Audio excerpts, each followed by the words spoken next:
Kwanya Swallow, out of ISUPK, Killeen, Texas, on the Commando Yard. Now check this out. Real quick, I'm about to let you know something. Y'all come down to Texas. Y'all come down to Texas. Y'all come down to Texas.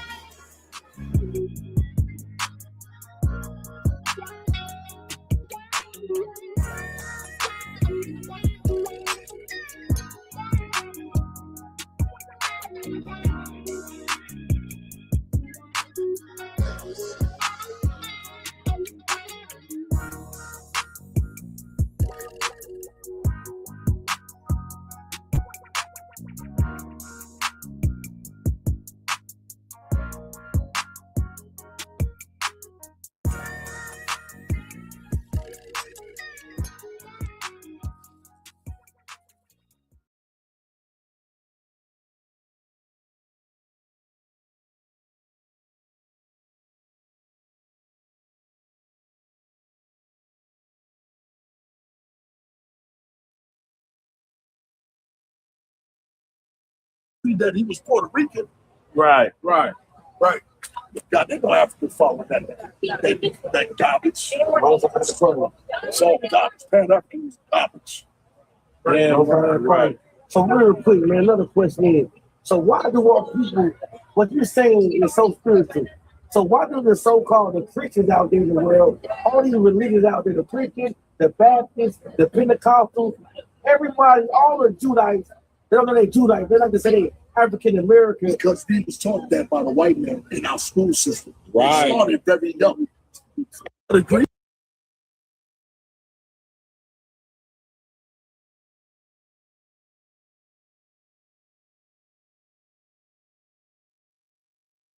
Latino not the same. The Puerto Ricans got their own community.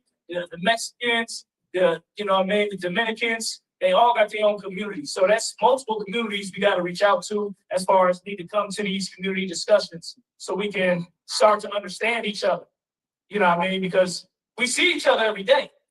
You see the Mexicans at the gas station every day getting ready for work, but you don't know what they're thinking or what's going on with them. But that's going to be your help in these days, man. That's going to be our help. Latino community, Black community, Haitian community, we're going to have to lean on each other more than ever because we ain't going to be able to lean on the oppressor much longer. You know what I mean? He's getting ready to turn full fascism, full, what's the name where they government by race? Only a certain race is allowed to govern and allowed to get power. That's where they're going to. Who know that name? Is it called fascism? Yeah, I think it's called fascism. The Germans was trying to do that. They say, oh, look, you only got to be a purebred German to have any power in the city or in the Reich or in the government. So yeah, let's go to the next question. Unless anybody in the community wants to speak on the matter a little bit. It don't matter. Go ahead, bro. We go to the next one. And feel free to ask a question. Like that's the point of the panel. If y'all do have a question or concern, you can ask. Yeah. Go ahead, let's get to the next question. Slide. It says, how can law enforcement and community organizations work together to prevent crime before it happens? I'd like to speak on it first, and then anybody else get it. They said they was going to come, but since they said, we too busy, we got some other stuff to do and worry about the community. We ain't answering no questions about coming together with them because they ain't here to come together with the community. So that's how it should be. Like, you know what I mean? A lot of the old clout and the old prestige of this empire, we got to look at it differently. Like a lot of people we looked at that was the leaders that should be type leaders, we got to look at them like they're not the people. They're not the one. You know, yeah, you got the badge, you got the sheriff name on your car, but you're not the leader. You know what I mean? You ain't the one. Like it's gonna be a lot of people, senators, governors, representatives, mayors. A lot of them you're gonna have to start looking at them differently, in my opinion, because they're not gonna be helping you like you figured they would be helping. You can't look to them like that. That's my opinion. So that's what I think about police coming together. You know what I mean? If they ain't making an effort, then they don't get to decide anything. We move without them. Hey, you know, we got kids here, right? NWA had a song called After Police. Public Enemy had a song. Anybody know that song? Like, and it's only in the Black and Latino community. There is no such thing as the police actually coming in. When have we, in the history of our American experience, when has it been good when the police came to help you? If anybody has an answer, I mean, y'all can tell me if there's an understanding. I'm glad to listen to it. And I'm not surprised at the silence. Because yes, the police, again, this goes right back to, and what I also want to say too with the ICE thing, for a long time, Latinos didn't think they was a part of our oppression. For a long time, Latinos might have thought, no, that black on black crime, or what the police is doing is because of black people. Didn't ICE happen? And here's how specific ICE is. The Latinos are not the only illegal immigrants. Asians, East Indians, Africans, South Africans. I'm saying South Africans because it's not even talking about Africans, but white South Africans. Right. I remember a couple of years ago, it might have been like 2021, 2022. There was some East Indians that were illegal. They brought them over here on Airbnbs. And then there was some Haitians that came and they snuck in here and they had them under a bridge in Mexico. Nobody would feed them. Nobody would clothe them. Nobody would care. Until my organization, the Israelite School University Project for Knowledge, went into Mexico and fed them diapers, food, and clothing. Because we didn't need the government to help our people. If they're the people, you go to where they're at. And where they had to go, they had to actually travel the drug cartel route. So Tazaryach and those brothers down in Texas, they go into Mexico looking for where the Haitians is at because nobody would feed them. And so the other Mexicans, they see all these brothers with these trucks of food and they want to know what they're looking for. And they the ones that led us to where they was at. And so my point in saying that is cops should do their job. We should do their job. That's right. But we see the history of what cops and ICE is currently doing to us. Right. So I think, Chaapash, you should, in the community, y'all should push for the police to do their job. Right. But you should also be prepared for what if they don't do their job. Then what will you do? Will you let the city go and run amok and blame it on the police and never take accountability for your own actions? Or will you say, I'll stop my wickedness? If we want God to watch you, I'm pretty sure everybody go to bed and they say, now I'll lay me down to sleep. I'm afraid of the Lord, my soul king. But everybody does. But when you get up from your prayer and you disobey God, God is not going to help you. That man, what I talked about in the beginning, God said you got to keep his laws. There's a certain way you got to eat. There's a certain culture you got to have. There's a certain way that you have to live to receive that help. Chaapash brought up Moses. When he brought up Moses, for those that don't know that story, they make it seem like Moses didn't know who he was, and then magically he woke up, he slayed his brothers. No, Moses always knew he was an Israelite. And Moses did not want to grow up with the riches of Egypt. And America is Egypt. The Greek word Egypt means bondage. That the real name of Egypt is not Egypt. It's called Kemet or Mitzrayim in the Hebrew. The reason why it's called Egypt is because it's synonymous with bondage. Well, God told the children of Israel, for our disobedience, we would be in bondage again. Now, does that mean it's our fault? No, because we weren't the ones that disobeyed God initially. But we have to look at how did everybody want to know, how did blacks and Latinos get in this condition? You ever notice that it's only us that can't rise up? I've seen the Irish, they talk about the Irish. Irish come over here, they come over here as indentured service, they rise up. Africans come over here, they look at y'all and call y'all a kaka, meaning cotton picker. Asians come over here. Everybody is able to get out of their condition except us. Y'all ever wondered, has that ever, I know it blew my mind. For all my living life, it blew my mind. How come we're the only ones that are always at the bottom, even though we've been here for 500 years?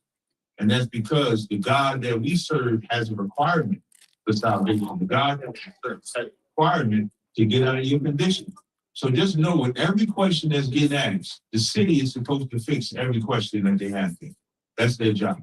But we can see that city is not going to fix it. They're not going to be fair to you. They're not going to help you.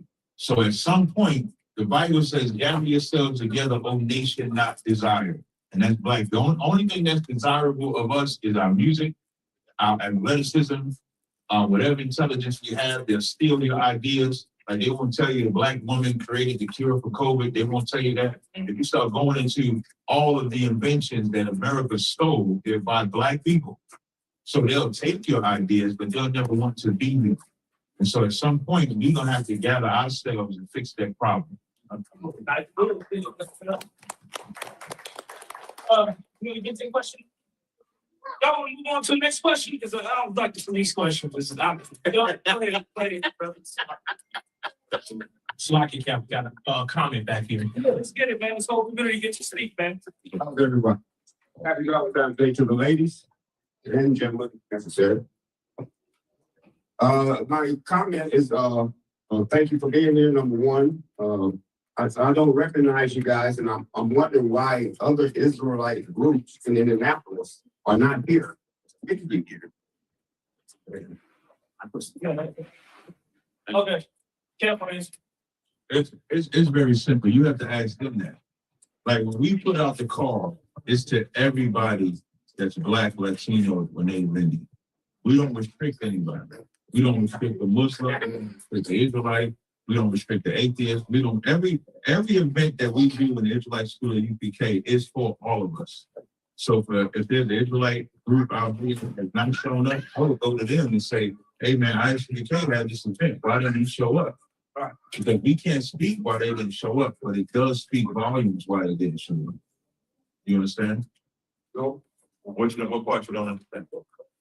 did you invite the other groups? I'm not affiliated with any. No, I'm not. I see them all the time. I'm probably the oldest guy in the building. I'm 70 years old. Right. I see a lot of this going on. Mhm. And once again, the question is, were they invited? Yeah, That's part of the key also. exactly. Not only have they been invited to here, I've personally invited them to have a sit down where we can all sit down. I've done it multiple occasions. Okay. That's what I'm saying. So I don't want to make it seem like we don't invite other Israelite groups here. We do. So the onus ain't on us. I'm sorry, I'm saying this. You have every right to ask us, and I have the right to answer you. So everybody is always invited here, but everybody just doesn't show up. Is that?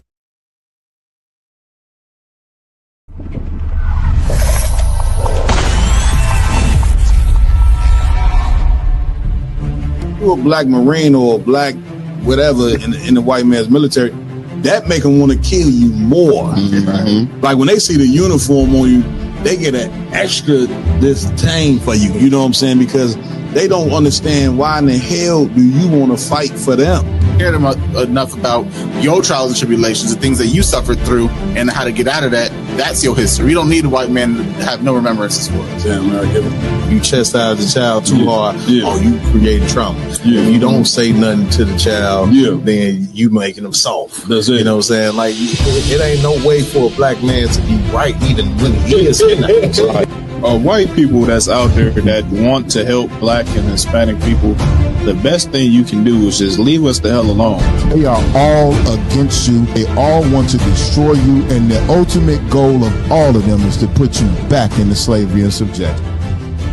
Real Nigga University in 5, 4, 3, 2, Let's get it. 1. There you go. Give it up. You know what I'm saying? Man, preaching officer at 101.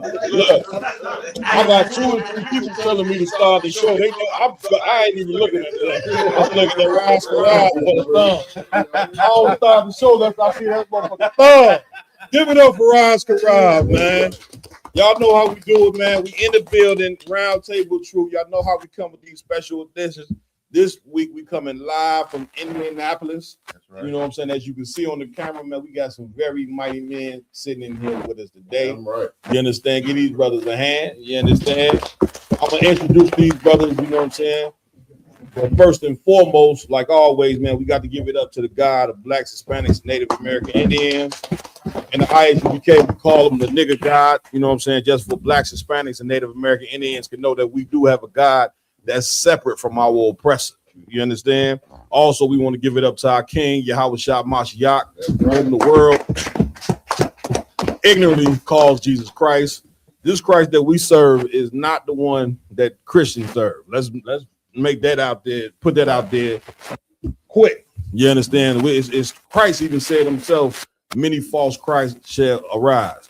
You know, I'm paraphrasing, you know what I'm saying? And the one that y'all served in that church is not the one written of in them records. You know what I'm saying? And with that also, too, we want to give it up to the man with the plan, none other than Commanding General Yohana. That's right.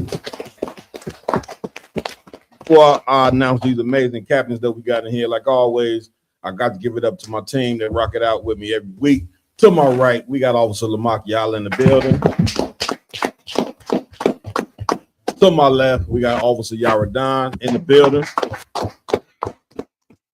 To my far right, we got Officer Iwalum in the building. And to my far left, we got Officer Mayad in the building. And Big O, they made it in here today. They haven't been consistent, you know what I'm saying? They have not been consistent. Officer Warrior, Big O Live, they in the building. You understand? And of course, man, we got to give it up to my technical team that rock it out every week, man. They done came, man. You also see this table that we got ahead, man. This joint look illuminated, man. Brand new.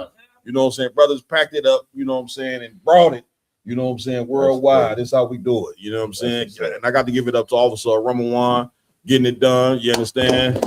Officer Kazawan raising the funds, you understand? And also give it up to Officer Raj Karab, you know what I'm saying? Hell of a tech team, man. With that, man, I got to give it up to my special guest in here with us this morning. I was about to say tonight, but this morning. Listen, y'all know him as the Kemet Killer. You know him as EBK, everybody killer. You know, that mean anybody want it. You know what I'm saying? When it comes to these battling, you know what I'm saying? Scholarship, ain't that what they call it? Scholarship. That's what they call it. They don't got none. the brother single-handedly destroyed, you know what I'm saying, Egyptology. That's right. And the whole Kemet movement, you know what I'm saying, exposed how it was just a religion full of homosexuality. Right. To get my points, Rod pointed at each other, all this type of stuff here. Captain Tazaryach put the belt to that ass, you know what I'm saying? And listen, get me right on this, y'all. Made a ton of brothers come out of that Kemet lifestyle. You know what I'm saying? That is a tribute, you know. Yeah, right. That's a tribute to Captain Tazaryach. Give him a hand, man. The brother been here all week, you know what I'm saying? Talk class on Friday, you know what I'm saying? He did the town hall meeting yesterday, and now he here with us, you understand, on the round table through early morning. You ain't gonna find too many brothers that outwork this brother, man. You get my point? Ain't gonna nobody. Maybe the generals. They don't count. Right. Other than generals don't count in no conversation. Like they on a whole other level. Yeah, right. Big shout out. We can play the game though. Outwork. We can play the game. I invite everybody to play the game. It's something they ain't gonna win. Yeah. Well, I'm definitely gonna try. I'm gonna try. If you want to race. Yeah. If you want to race and play the game, let's play it. Man, look, that's the competition is a good thing when it comes to a man of the Lord. Like everybody should be enthused, you know what I'm saying, and try to put the work out that Captain Tazaryach do, man. Yeah.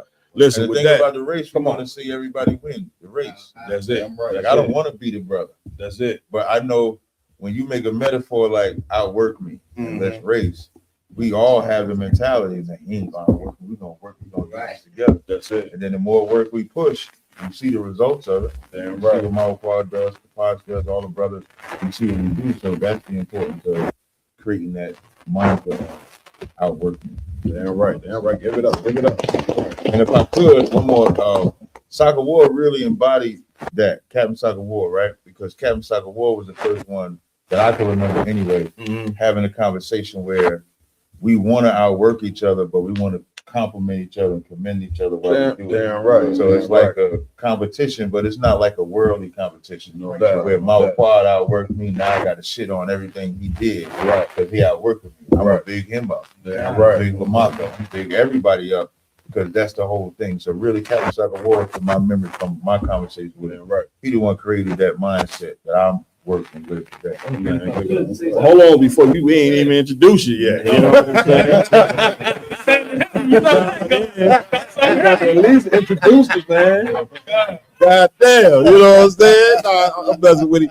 Man, listen, you just heard him. You know what I'm saying? We got Captain Chaapash, ISUBK, Indianapolis, in the building. Man, listen, this is a very, very special brother, man. You know what I mean? I would not have been able to do it do what I did up here in this Midwest without this brother right here.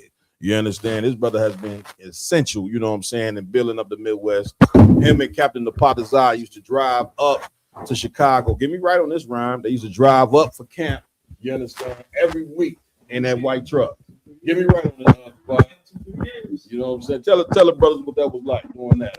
Oh man, it was beautiful. Damn right. It was good because we came together on it. You know what I mean?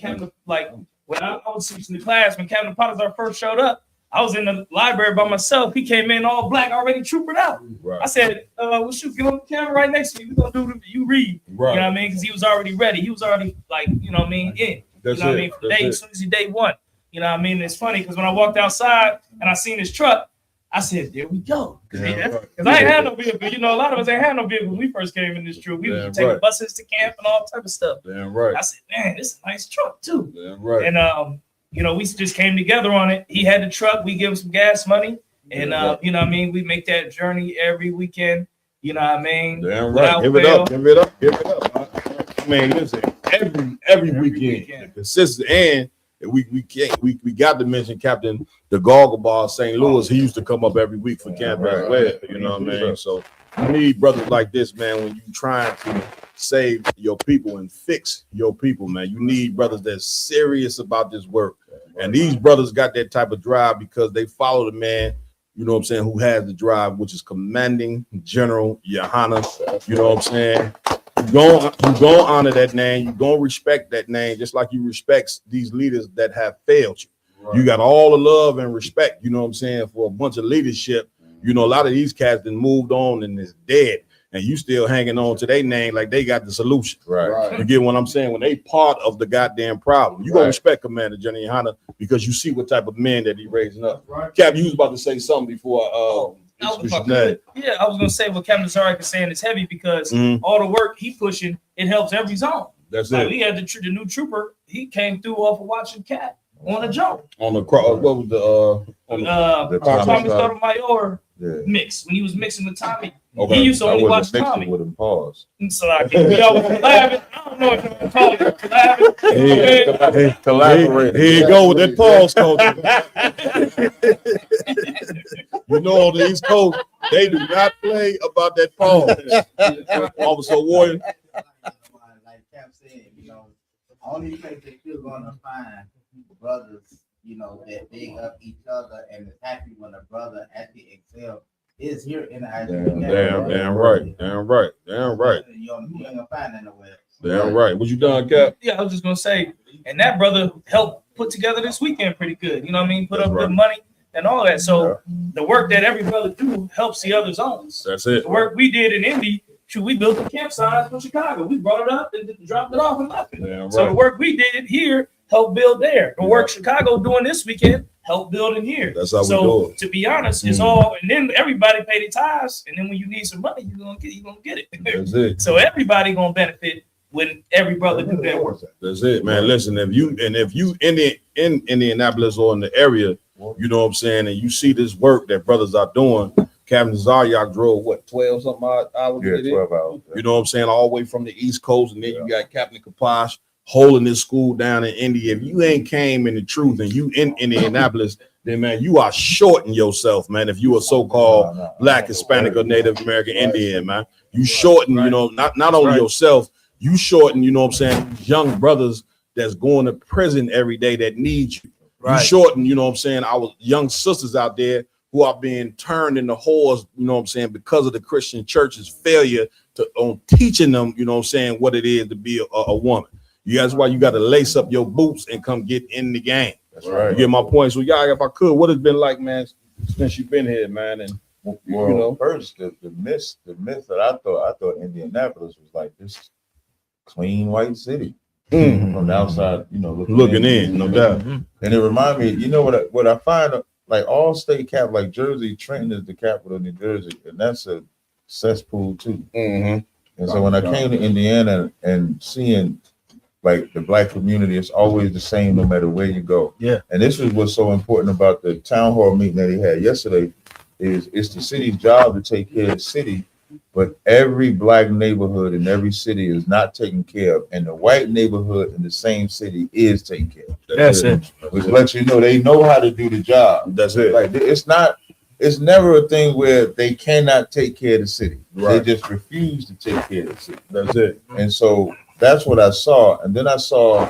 went there with Chaapash and the troopers. And who's the young brother you had with the dreads?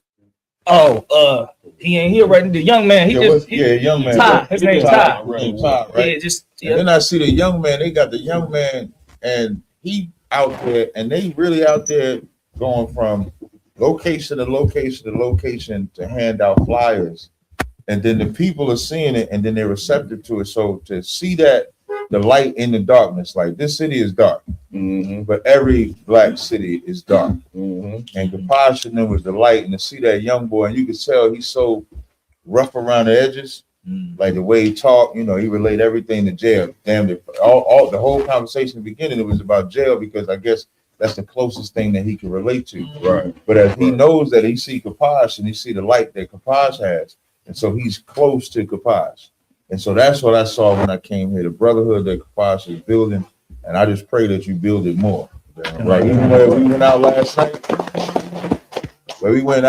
night, I wouldn't recommend anybody go to. But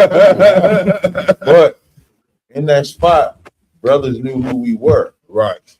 And so the importance of that is, as I always like to add, is just always make sure you are UPK wherever you at. Right. If we'd have been in that spot, you wouldn't think nobody would know Israelites in that spot. What I'm saying. We could have been in there wilding out, doing all kind of shit, right. And then you offend the brother, like in 1 Corinthians 8th chapter, when the brother sees you and you a man of God, and he see you acting not like a man of God, you hurt his spirit. That's it. And them brothers came up to us, had conversations with us. The brother was from GOCC getting marriage counsel for me in the bar. Damn right. Like my wife, she stole my money. What should I do? They telling me I'm wrong for staying with another woman while she stole from me. Right. And so now that's what he said. He said that his leadership, so his woman stole his rent money. He got evicted. Right. Got evicted because she stole his rent money. He go stay, and it's so, I felt so sad for him when he said this part. He said, and I'm staying with my best friend. She's a woman, but I ain't never did nothing with her. And I'm saying to myself, you should have. I'm saying maybe you should have did something with her. Maybe you got a new ribs. And when I tell him that a man can have more than one wife, in the middle of that, the indoctrination stuck in his head. Well, I don't really want to talk about that. But he's saying his leadership is telling him that he's wrong for not telling his wife where he was staying. I said, so you telling me, I'm gonna say it like how I wanted to say. So you telling me the bitch lied to you, but I didn't call his wife a bitch. But you telling me the bitch lied to you, but they telling you, stole from you rather, but you're wrong for staying. I say, the Bible say you ain't gotta tell your woman nothing. Right. I say, you want to see the scripture? Right. Yeah, I need to see that scripture. So I pulled out Micah 7:5 when it says, keep thy mouth closed with the woman of your bosom. So what you tell your wife is what you choose to. Now that's happening in the middle. What I call that shit, a bullet hole? The bullet hole. You said the bullet hole. In the middle of a bullet hole club, right? Is marriage counsel being taken? Damn place. right. There's other brothers saying, we seen y'all on the internet, we seen y'all here. So it's always fishing. Damn right. So, and if I could add on to that, because that spot, it don't seem like much, but that spot kind of spiritual. And I'll say why. Because that's the main spot that we go to, and brothers are very receptive of us in the hood and everything. And that same spot, years ago when I was a kid, my dad took me to that spot. He's like, I gotta stop somewhere, get something to eat. We go to the bar. He go in there, let me know, which lets me know that was his stomping ground. Right. What I mean, back in the 90s and the 80s, 70s. Right. And so he took me to that bar back when I was a kid. So now I look, when I be in that bar, I be like, this is the same bar my dad used to be in, running around, so acting crazy. Now I see why he brought us to the bullet hole. But that spot kind of represents the city. You know what I mean? Because that's been there so long. It's been there so long. That's what made it good, because we could, be able to teach and do stuff like that in there, man. So Indianapolis, like, I'll come back. You have the next one, I'll come back for the next one. That's how. Yes, sir. Give it up. A warrior, come on. People think when we be going out to these different clubs and these events and things, they don't understand that we are here to actually raise up our people, to bring people and let them be able to actually interact with us, because a lot of times they only know how to send us on the internet. That's it. Now That's they it. can come up close go and have a conversation like Captain said. Remember getting counsel. That's it. In the middle, we ain't right. in the club to be, we enjoying ourselves at the same time. We still doing the work of the Lord. Damn right. Damn right. Man, listen, Cap said it best. You know what I'm saying? And you know this, being in the truth, you are being watched at all times. You get my point? It's just like the Christian pastors, they being watched, but the people are seeing them do things that they should not be doing. You know what I'm saying? Which in turn make the people lose faith and even serve in the Lord. You know what I'm saying? And it's part of the reason why we so destroyed. And if you in this ISUBK, you better understand that the minute you get up out that bed every day, you are expected to act as a professional. You know what I'm saying? When you go to your slavery, what we call a job. You know what I'm saying? When you come to a club, we go to a gas station. Y'all know this when we travel. You know what I'm saying? We go in and out the gas station. People are looking and wondering who in the hell we are. So this is a full-time job, and the one thing that you cannot be is a goddamn hypocrite like them niggas in that Christian church. Right. You see what I'm saying? Who destroyed the minds of black people. They the reason why we got to clean up this damn mess. Right. You know what I'm saying? The certified prophets of the Lord under Commander Jenny Hanna. We got to clean up the mess that these niggas created. And what makes it so bad is, man, look, we got Captain Yak in here today who crushes passes on a daily basis. Right. You watch them and you can see that these cats don't even know what the hell they talking about, man. But I'm gonna tell you, man, that joint you just did, you and Captain Tazaryach did, where y'all schooled them Catholic brothers, man. Yeah, does anybody y'all saying that?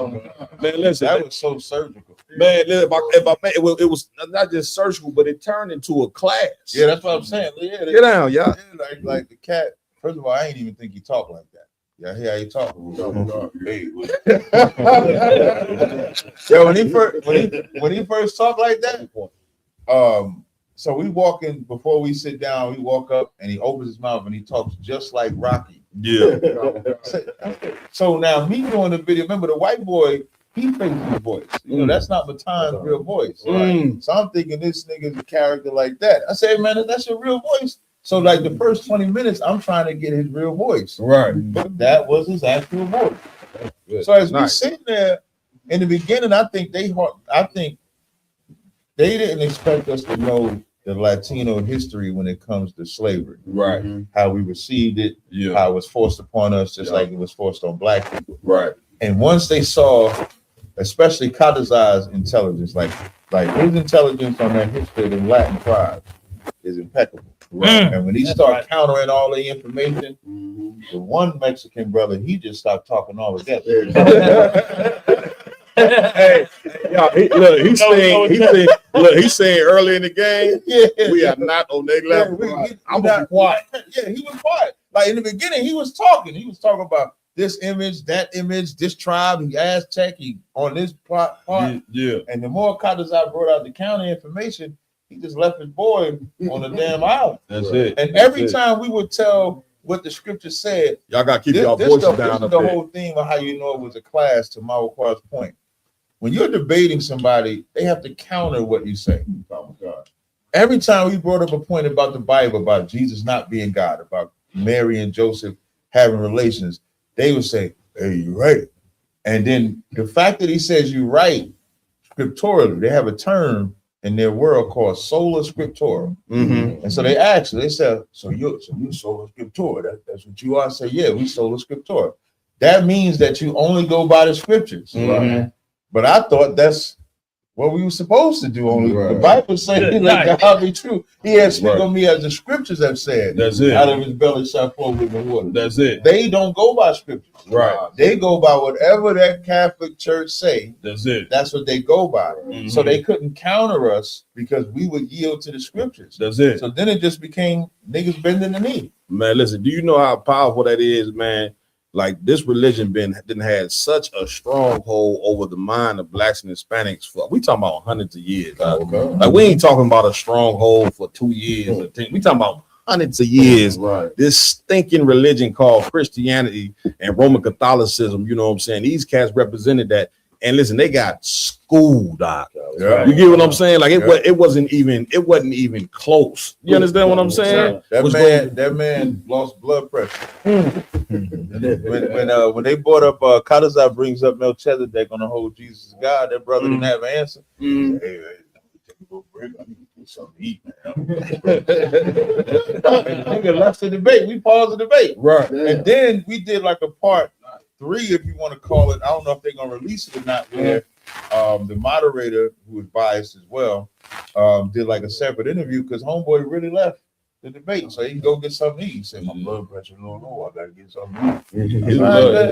And that's why we had to do 2 days. So if you watch the videos, you'll see we have 2 different sets of clothing, right? Because we couldn't finish the initial day because he had to bail out of the debate. Man, let's give it up, man. I got Tazaryach, Captain Tazaryach. I'm coming to you, Captain. Listen, what make it that so heavy is that, you know what I'm saying, once a person see that the religion that they've been following is off, what it do is it convicts a person's spirit to where they like, damn, they got to start questioning, you know what I'm saying, like, damn, you mean to tell me I've been a Christian dedicated to this religion, you know what I'm saying, you mean to tell me I can been taught wrong? Right. Because these brothers just got schooled. This don't make me feel good right now, which is what our people need to see, you know what I'm saying. This is why prophets of the Lord are so important.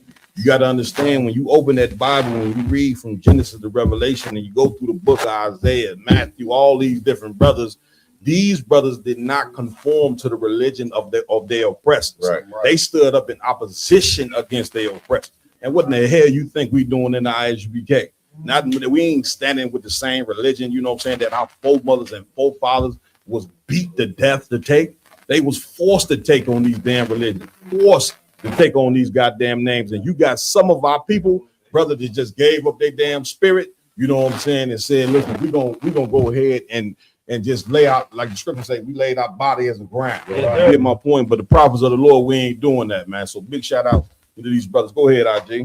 Come. Yes, man, slight Cap. Just to your point, one thing that just amazes me, like when a Christian or a Catholic, they will clearly lose the debate and understand that they lost the debate, but still stick with their religion, even though they know the information is wrong. That's it. That's something I just will never wrap my mind around. And if I could speak on that, what you're saying is heavy, but don't lose hope, because like what Cap Malquah was saying, when they hearing all this stuff, they go into like a deep, like, hold up. They start thinking about their grandma, their old stuff, this thing. That's why they stopped really saying nothing. Because dude was starting to think like, oh shit, if I'm wrong on that, I could be wrong this. And now he got to sit for two hours and listen, because he's really thinking about everything is fucking wrong. So he needs time, you know what I mean? And it's gonna take some time. The more we teach this truth and it really get mainstream, like Captain Tazaryach is bringing it mainstream. That's it. It's gonna take a little time. That's it. Give it a winter or so. That's it. Next thing you know, niggas gonna be popping up left and right. Damn Brothers right. gonna be like, oh, I took some time, thought about it. Y'all, you know what I mean? And I see it. You know what I mean? Because when I first learned and started studying the truth, I was like, how is the white man the devil? That don't make no sense. The devil's an angel spirit or something. Well, you know, I know everything else was right, so I just leave that alone. But I know everything else was right, so I'm like, I'm gonna rock with everything. But I just leave it alone because I don't understand that. But I still, everything else, I was already on the road to UPK. That's it. You know, on the road to One West. Right. But it took time for me to really had to ask General Muhammad, where did the Bible say the white man the devil in class? Right. Oh, that's good. They could hit me with like 30 scriptures. I'm gonna have to go through them all. They broke it down. That's it. And I was like, you know, hey, I'm starting to understand. That's it. But I knew that the oppressor was wrong. I knew that anything we did as a people, we could not include the white man. Damn right. I knew that because I was studying history, and I'm like, damn, it seems like every time we make a deal, he break the deal and kill us. That's it. The Native Indians, he break the deal and kill us. You know, in Africa, he break the deal and kill us. South America, everywhere he go, there's nobody who could work with him. Right. It's impossible. So I knew we cannot include him. Right. But I didn't, the devil part, I was like, I didn't understand over time. So yeah, give it some time. You know what I mean? Like you say, you may crush a Christian right there in your face. That's it. And then he'd be like, nah, he just standing on it. It's pride. But once he go home, he'll come back next day. I don't believe in Christianity no more. You know, I'm starting to learn new stuff. You know, then he might change to something else, but he's making his way to the truth. That's it. You know what I mean? Because the scriptures say the word of the Lord, when it go out, it achieve its goal no matter what. I'm coming to you. Even if nobody here. I just want to say to get Captain Chaapash a hand on that. Man, listen, I got to mention, man, that town hall meeting that you put together yesterday. You know what I'm saying? That brother, that was powerful. You see what I'm saying? And that's how you take ground in this kingdom. You know what I'm saying? And big shout out to the Hispanic brother that is attending. What was that brother's name? Henry. He live here. Man, big shout out to Henry, man, because let me tell you something. It took a lot of courage for that brother to come in that room, you know what I'm saying, and give the perspective of what Hispanics is going through in that place. You see, get me right on that. Let's just think about it. Like, the barrier, like this sounds normal to us for a Latin brother to come among Black Native Indians and Haitians for us to come together. We've been doing it for decades. But to the outside world, a Latino brother coming to sit with a bunch of Black people is not something that they're always comfortable to do because it appears on the outside there's a gap. That's what makes it more commendable. And he didn't even speak English like that. So now we got to get a translator. And he knows that. So to see that type of effort, and then for his people to see the effort, that's how you bridge gaps. That's what makes that epic and monumental to do something like that. Damn right, man. Listen, big shout out to Officer Karyak.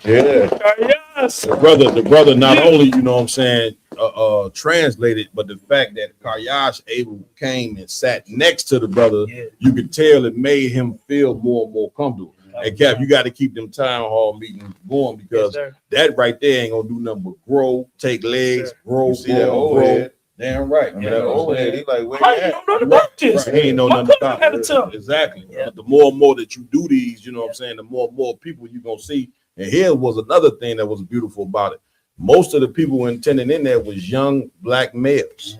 You see what I'm saying? It was 8, 10 years old, 13, 15. You get my point?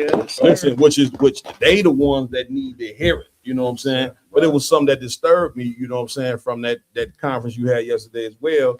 My brother, you know what I'm saying, came in there with his white woman. You see what I'm saying? And I can't remember who was that. Who told me? Was that you? Tell him what she said, y'all down. No, it was actually the brother that was doing the book signing. It was his cousin. It was his people's. Right. It wasn't him. Right. No. Okay. I was just saying he was the one that came and told us what she said. Yeah. So he said that she said she was the most uncomfortable she has ever been in her whole life. That's it. She sat through the whole thing. She sat through half.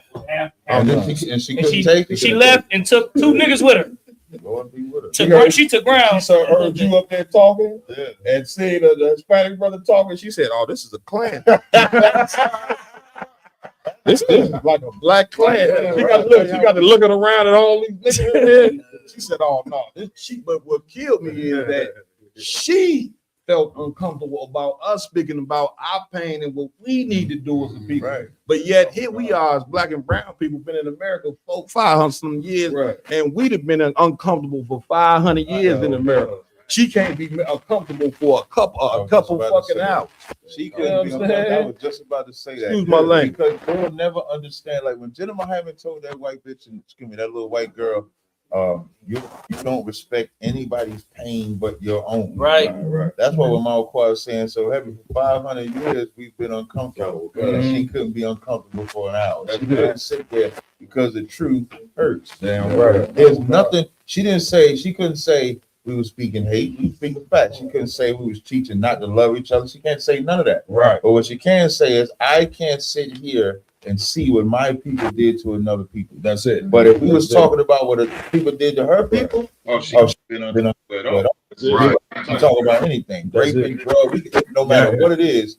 She would have sat there through it because she was knowing at the end of this, somebody is going to make my people feel better. That's it. But yesterday, at the end of that, we talk about separating from her people. Damn right. And that's going to make her uncomfortable. Give it up. Say something on that. Please. What you saying is heavy. Who was on Shamar to let the white bitch in? That's what we'll talk.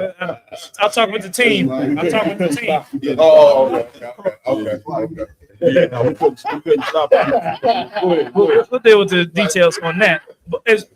But one thing that was heavy also is We gotta watch the news every night where they vilify some brother every night. Right. Every night. Oh, this brother did it. But then when there's some Epstein files or some pedo stuff, they don't even show a picture. Oh, it was a big crime, mass murder, serial killer. You know what I mean? In your city, kill, bodies. You know what I mean? Boom. They don't say nothing. But brother steal a candy bar or something, steal a car. His pictures all over the internet. His pictures all over the news, nightly news. They said that was a campaign to villainize black men, Right. to put black men on the news every night. It was in the 90s and the 80s. Right. They put a black man on the news every night Right. to make sure black men are evil, they're criminals, and they're the worst scum. That's it. But she can't, like I said, that make us uncomfortable for 50 years. Man, listen. So don't give them no mercy, man. Don't show them no. Oh, this ain't right. If you falling for that, you damn near gonna fall for the same trick we've been falling for 500 years. You know what I mean? They say one little complaint, you be like, it is kind of right. Don't give them no mercy. Don't give them no room, no wiggle room. When we get the oppressor in the kingdom, don't give him no wiggle room. He can't move up not one rank in the slavery system. He got to be at the bottom forever. But people, this. Listen, we didn't set in a school, you know what I'm saying, and had to be uncomfortable, you know what I'm saying, learning about how white people been oppressing our people. And this is the reason why, our civil rights leaders were some of the dumbest niggas on the planet, you know what I'm saying, fighting to go to school with your oppressor. Right. You get what I'm saying? Because now you got to sit in the school, you know what I'm saying, as a black child and hear about how great white people are. This is why you can't come together with them. That's why it's very stupid to think, because you know why? They ain't gonna teach what we teaching, because why? They worried about how offended white kids is when the truth come out. So they don't teach you about everything that they did to us in slavery, because they worry about how little white Mary gonna feel and how little white Joe gonna feel. So what make you think we can sit in the classroom together and learn together when they can't teach you the truth, because they worry about being uncomfortable. Ain't that a bitch? Like what we talk about? Come on, my guy. And what you're saying right now played out live and in person yesterday at the town hall. Right. That one little Edomite, that one little white girl was uncomfortable with hearing the crimes of her people and how it affected us. And she took two brothers out with her. You know what I'm saying? Now, my thing is, what's the mentality of those brothers? You know what I'm saying? Y'all left out to make this little white girl uncomfortable. Meanwhile, we are talking about solutions to fix our people and clean up our community and give our people a better life. You know what I'm saying? And these two brothers followed her out of that damn meeting. You know what I mean? And that just goes to show we need to stop trying to interracially date. We need to stop trying to mix with them. They'll never feel our pain. Yeah. You know what I mean? No matter how much they want to come and smoke weed with you, they want to talk. I grew up in the hood and all of that. Everybody got a homie named White Mike. I had a homie named White Mike. Right. But White Mike could never. Damn, I had a homie. No, White JJ. White JJ. But you know what I'm saying? White people, it don't matter what proximity they are to us. It don't matter how much they hang around us, how many times we don't warm their beds up. Right. They will never, ever feel our pain. That's it. I got told directly when I was in the world, in the world at one point. Right. I was dating a white girl, and when Trayvon Martin got killed, I'm sitting there talking about the how I felt and seeing the riots and seeing everything. Right. She's liberal. Right. You know what I'm saying? And right. She looking at me, and she was honest. She said, "Man, you know what? I just realized something." I was like, "What's that?" She's like, "The way you talk about it, the look in your eyes, the passion that you feel, seeing your people go through this." She said, "I realize right now that I don't feel your pain." She said, "I could never."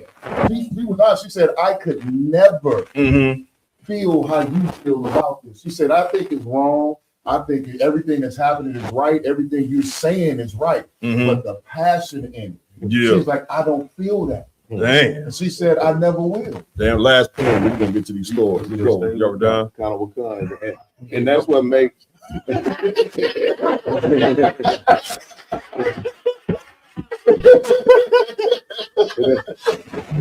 That's heavy. Like she told the truth. Yeah, right. And what that represents is why you can't be with them. You can't mix with them because they'll never understand it. But she will always expect you to understand it the other way. Right. You can't come to her. She'll say, "Why you don't understand? Why you don't feel it?" She would fight for you to feel her shit. Right. She has no problem telling you she can never understand or feel it. Real talk. Y'all done? Yeah, and that's what's so disgusting about what that white girl did yesterday. You know what I'm saying? To make herself the victim up in that place. You know what I'm saying? When we was coming together, you know what I'm saying, to build for our people. Right. You know what I'm That's saying? it. This had nothing to do with nobody, you know, like keyed in on her and to attack her, you know, individually. Right. So we were just talking about what, you know what I'm saying, white people have done as a whole and different things of that nature. And she made herself into a victim. You know what I'm saying? In that situation, that just goes to show they don't have any compassion on the Black, Hispanic, and Native Indian community. They only think about their pain. That's it. They get a brother a hand. Come on, where we going first? The first up we have it's called The Slave Owner That Kept His Dowry for the Poor. What transpired in the past. Man, let's get it. Somebody, you got a white girlfriend right now, a white friend that's tuning into this show. They probably ready to exit right now. I don't think I should be watching this shit. Neither should you. That's what they're gonna say. Neither should you. Right. Turn it off. I can't just watch. Oh, you No, turn it off. Turn it off. You on this side now.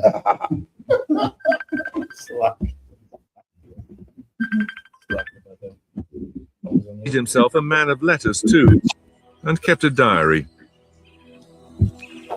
Even though we all think we're familiar with the routine horrors of the slave trade, when you read what some of these slave owners did, it really does make your stomach heave.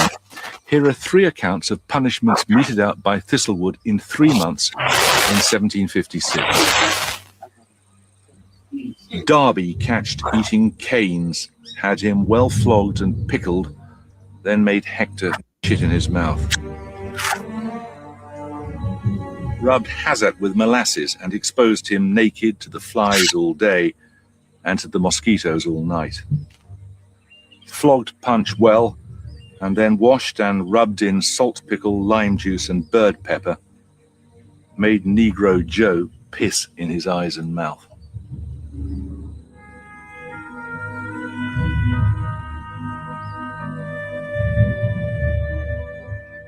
Thistlewood kept a tally of what was known as nutmegging, the rape of female slaves, something he did by his own reckoning on 3,852 occasions. He would allow his guests to do the same.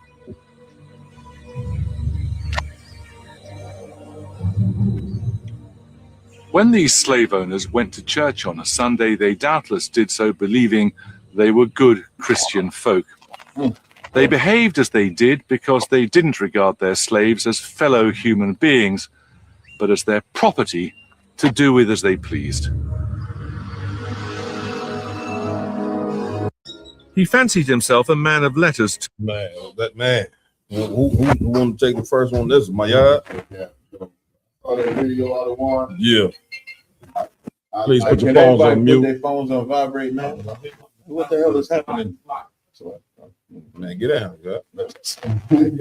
All the reels supposed to be calling at one time. Y'all can't be outside. Go ahead, my yard. Yeah, I'm getting that. You know, I'm over the book department. You know what I'm saying? In Chicago school, I'm getting those his memoirs. You know what I'm saying?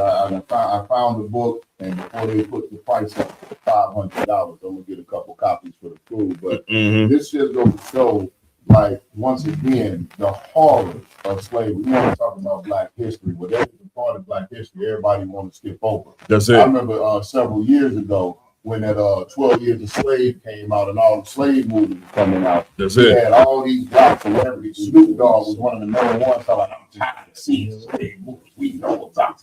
Brother, you have no idea what they did. This is his diary. We just happen to, you know what I'm saying, the Lord put it on this cracker to make a diary.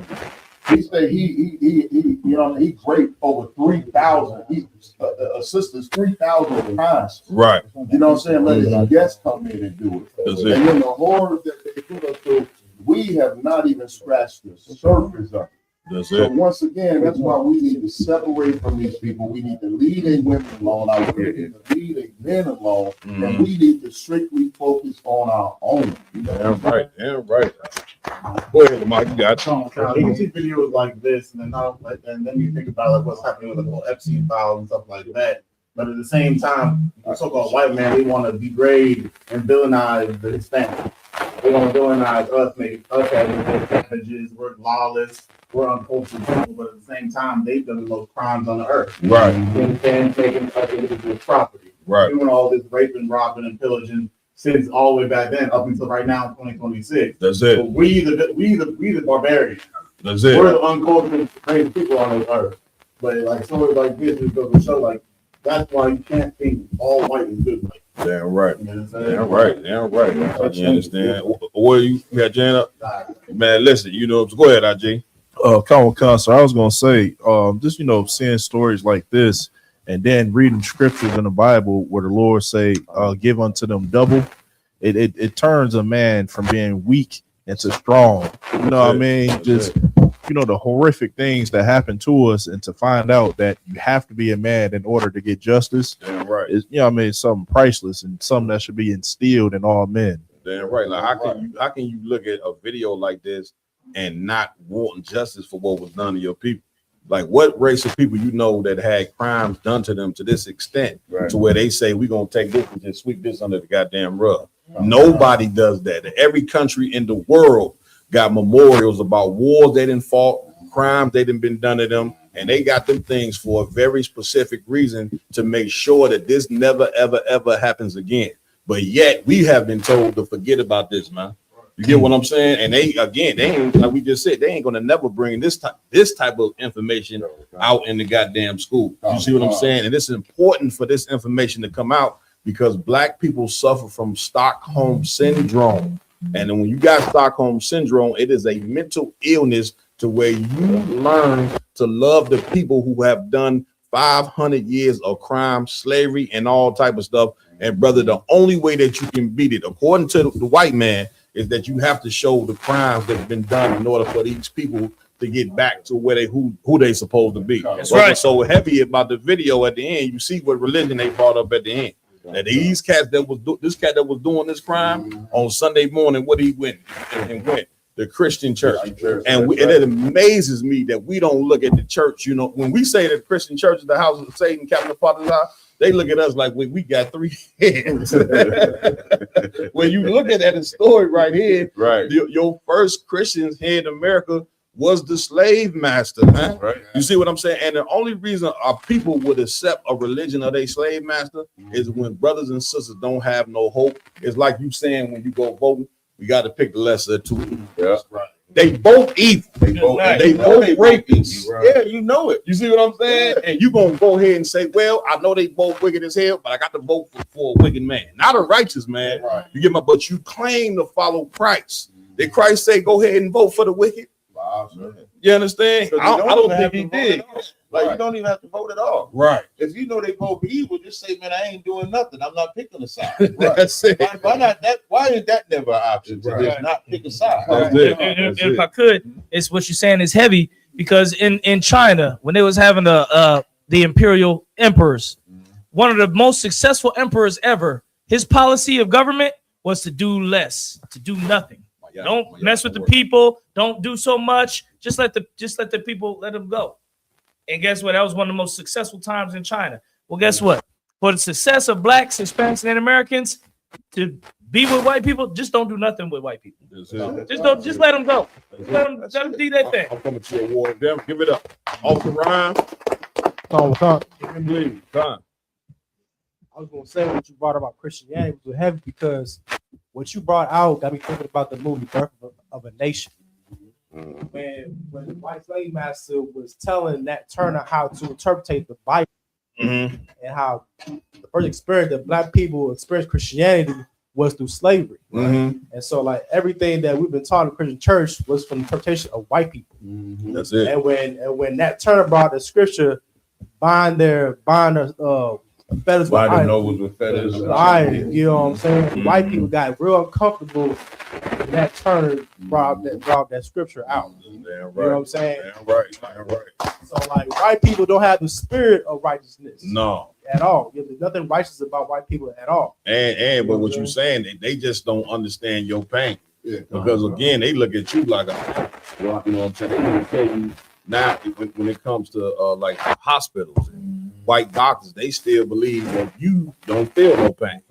You know what I'm saying? They looking at black women like, what in the hell you want epidural for? You know what I'm saying? You a monkey. You know what I'm saying? Monkeys don't feel no pain. You know what I'm saying? They said as early as 2022 that white doctors still have this same mindset about your pain.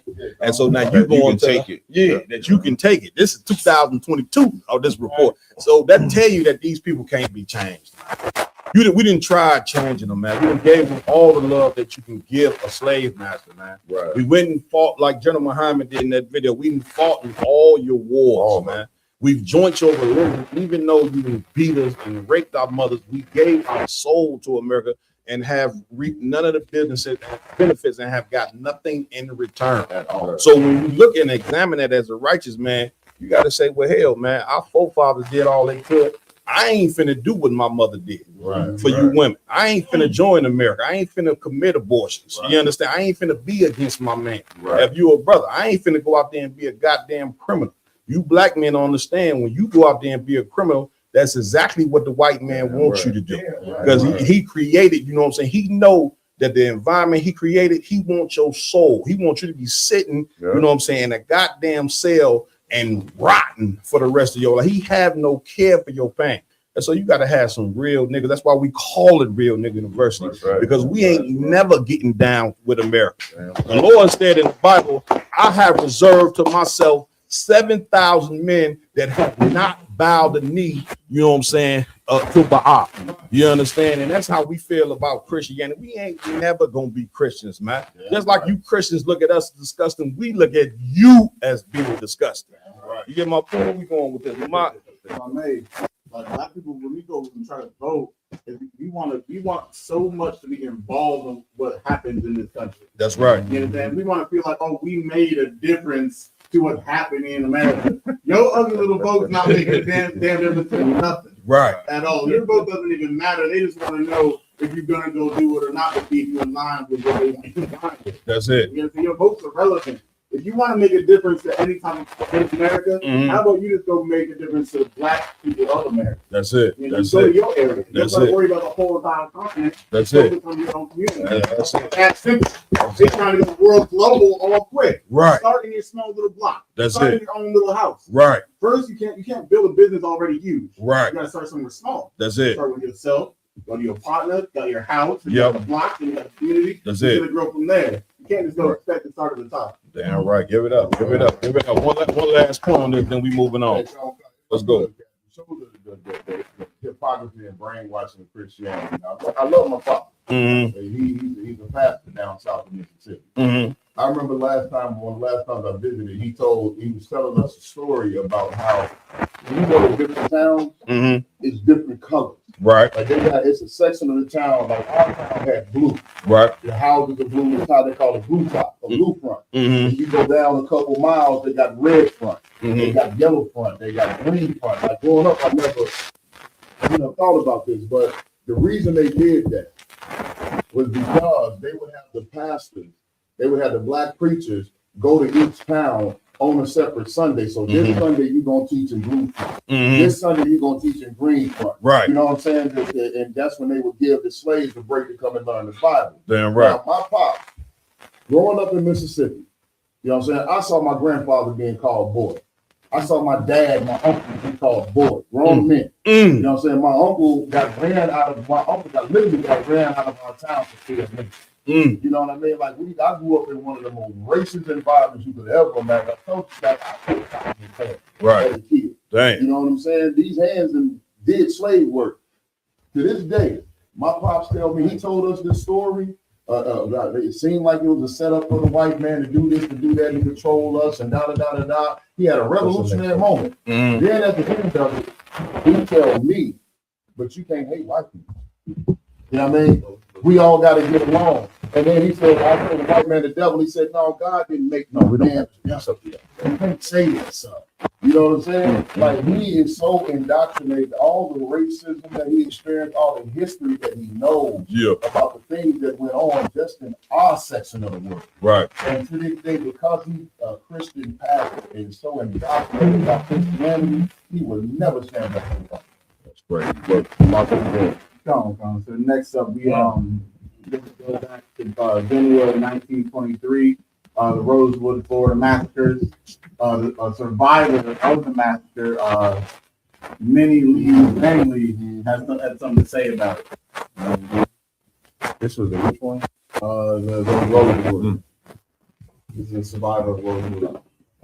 They shot us through the head. For no reason. No reason. And what happened to your grandfather? Made him dug his own grave and shot him backwards in the grave.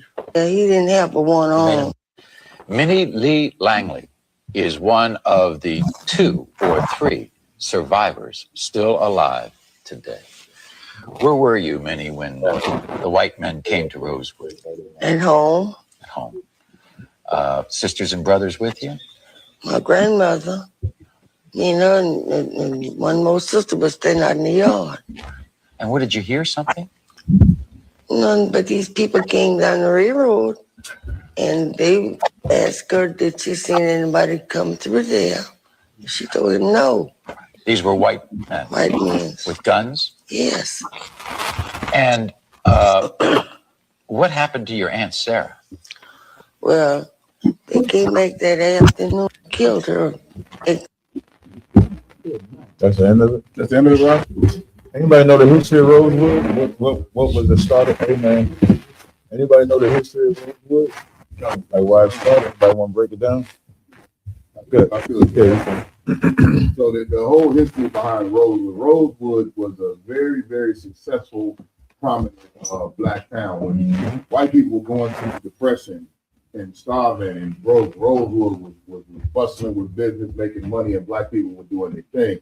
And a white woman who was cheating on her husband and got beat by her lover, so she wouldn't get caught and exposed as a cheater, lied and said that a black man assaulted her, you know, and forced himself on her.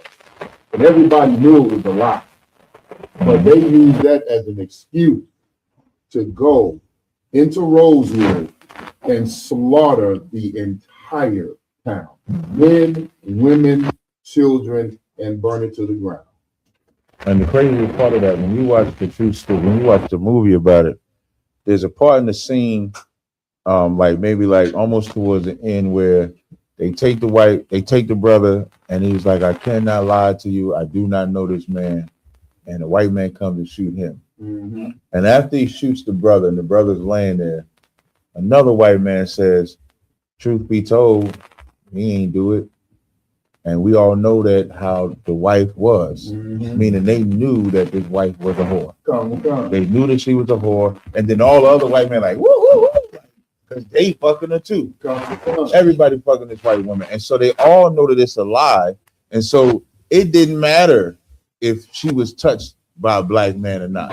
That's just the reason that they would use to capitalize and enrage everybody, every white person in there, to go ahead and burn that city to the damn ground because of jealousy. Because Rosewood, like you said, was flourishing, just like every city of blackness that was prominent was taken down by white people out of jealousy and a lie. Black Wall Street, same thing, and a lie.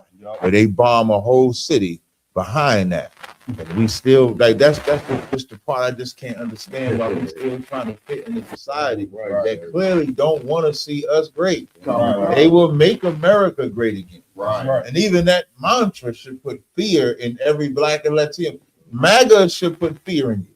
It should put fear in you in the sense that, damn, you make America great again. America was great. You were so more fucked up than we is right now. How am I going to survive this? Are they going to take away my ice cream? Are they going to bring back? I can't laugh no more. Because that when America was great, you couldn't eat vanilla ice cream. When America was great, you couldn't laugh. Barrel of laughs, you had to go in a damn barrel. America was great, 3/5 of man. When America was great, we didn't have anything.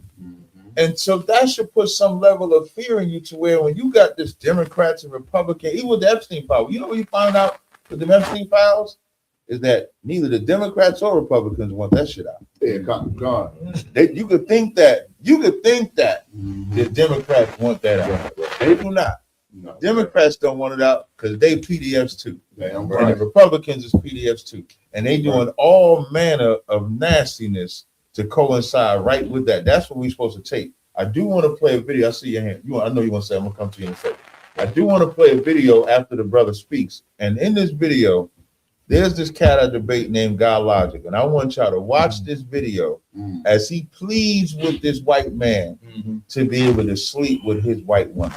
God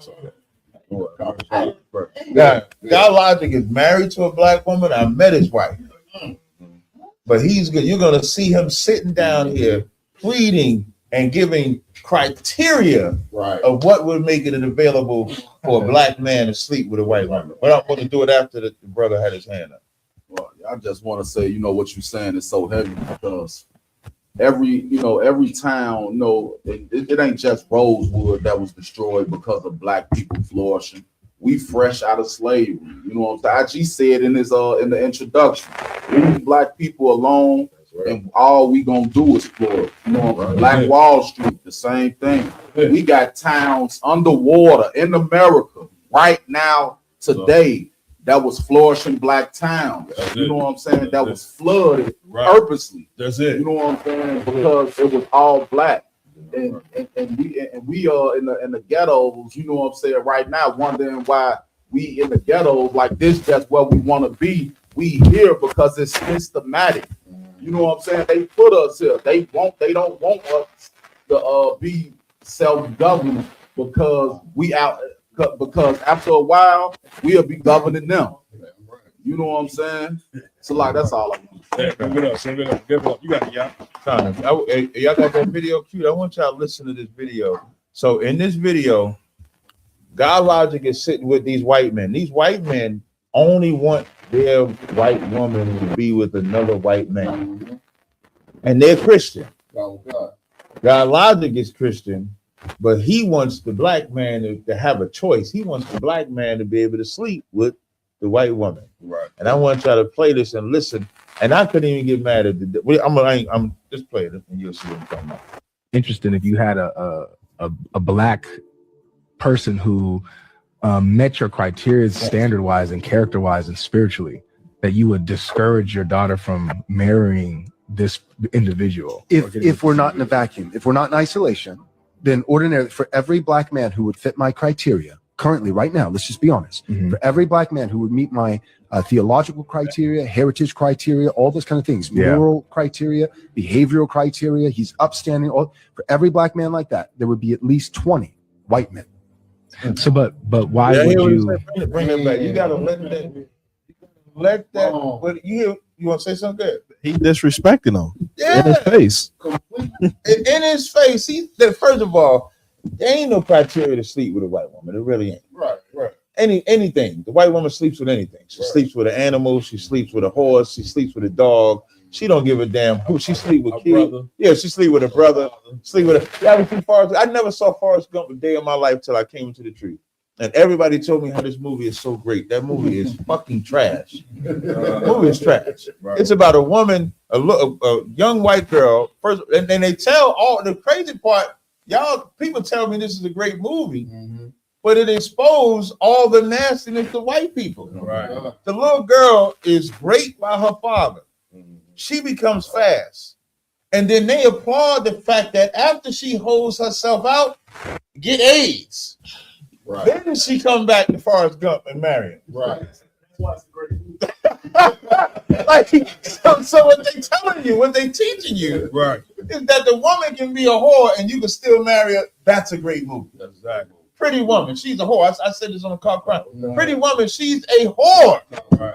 She's a prostitute. Right. And the Richard Gere is a rich man, and him marrying a prostitute is a great white woman. But a black man has to be spiritually intelligent, financially secure, has to be a full-blooded man. And even as he laid that out, that damn white man said there's still 20 other men, still 20 white men to that one black man. Right. Shit in his face. Now, you think he stopped?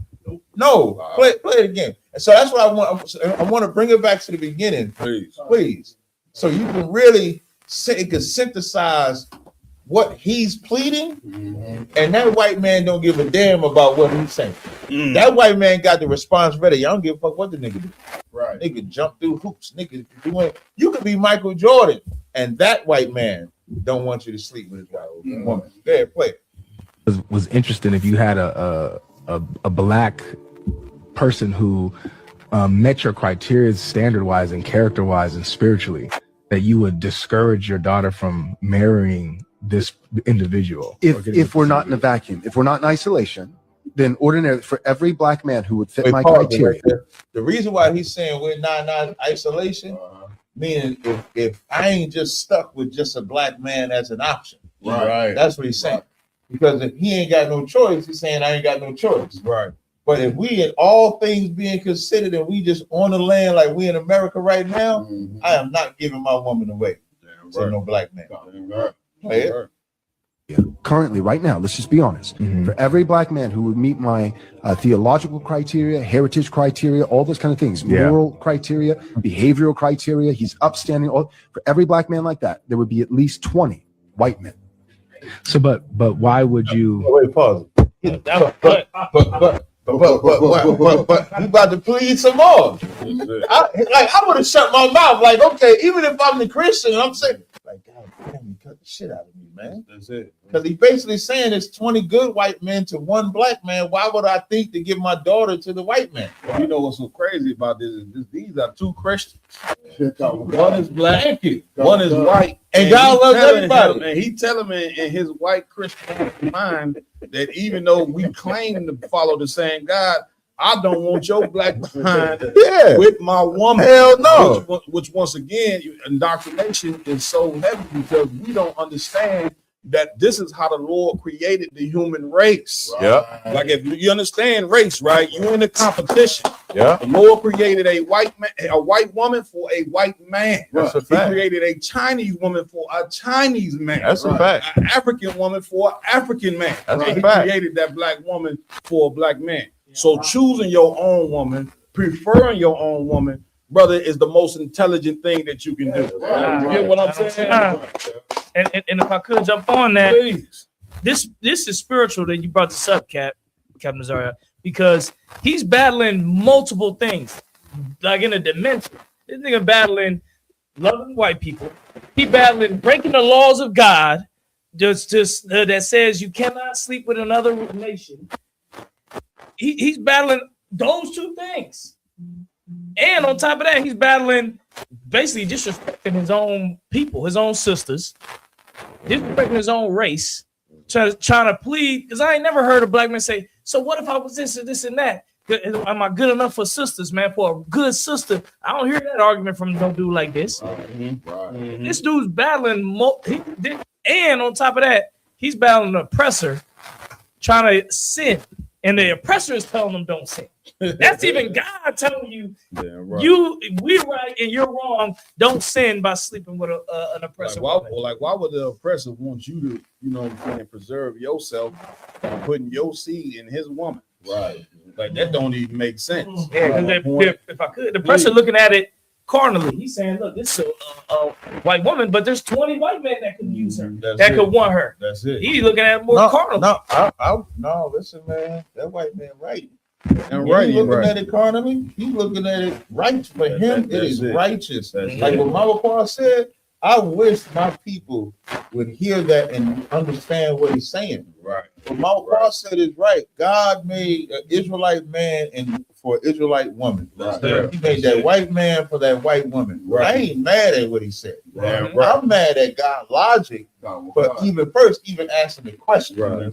And then when the white man stand on business, when we play the rest of it, he's still gonna plead with us.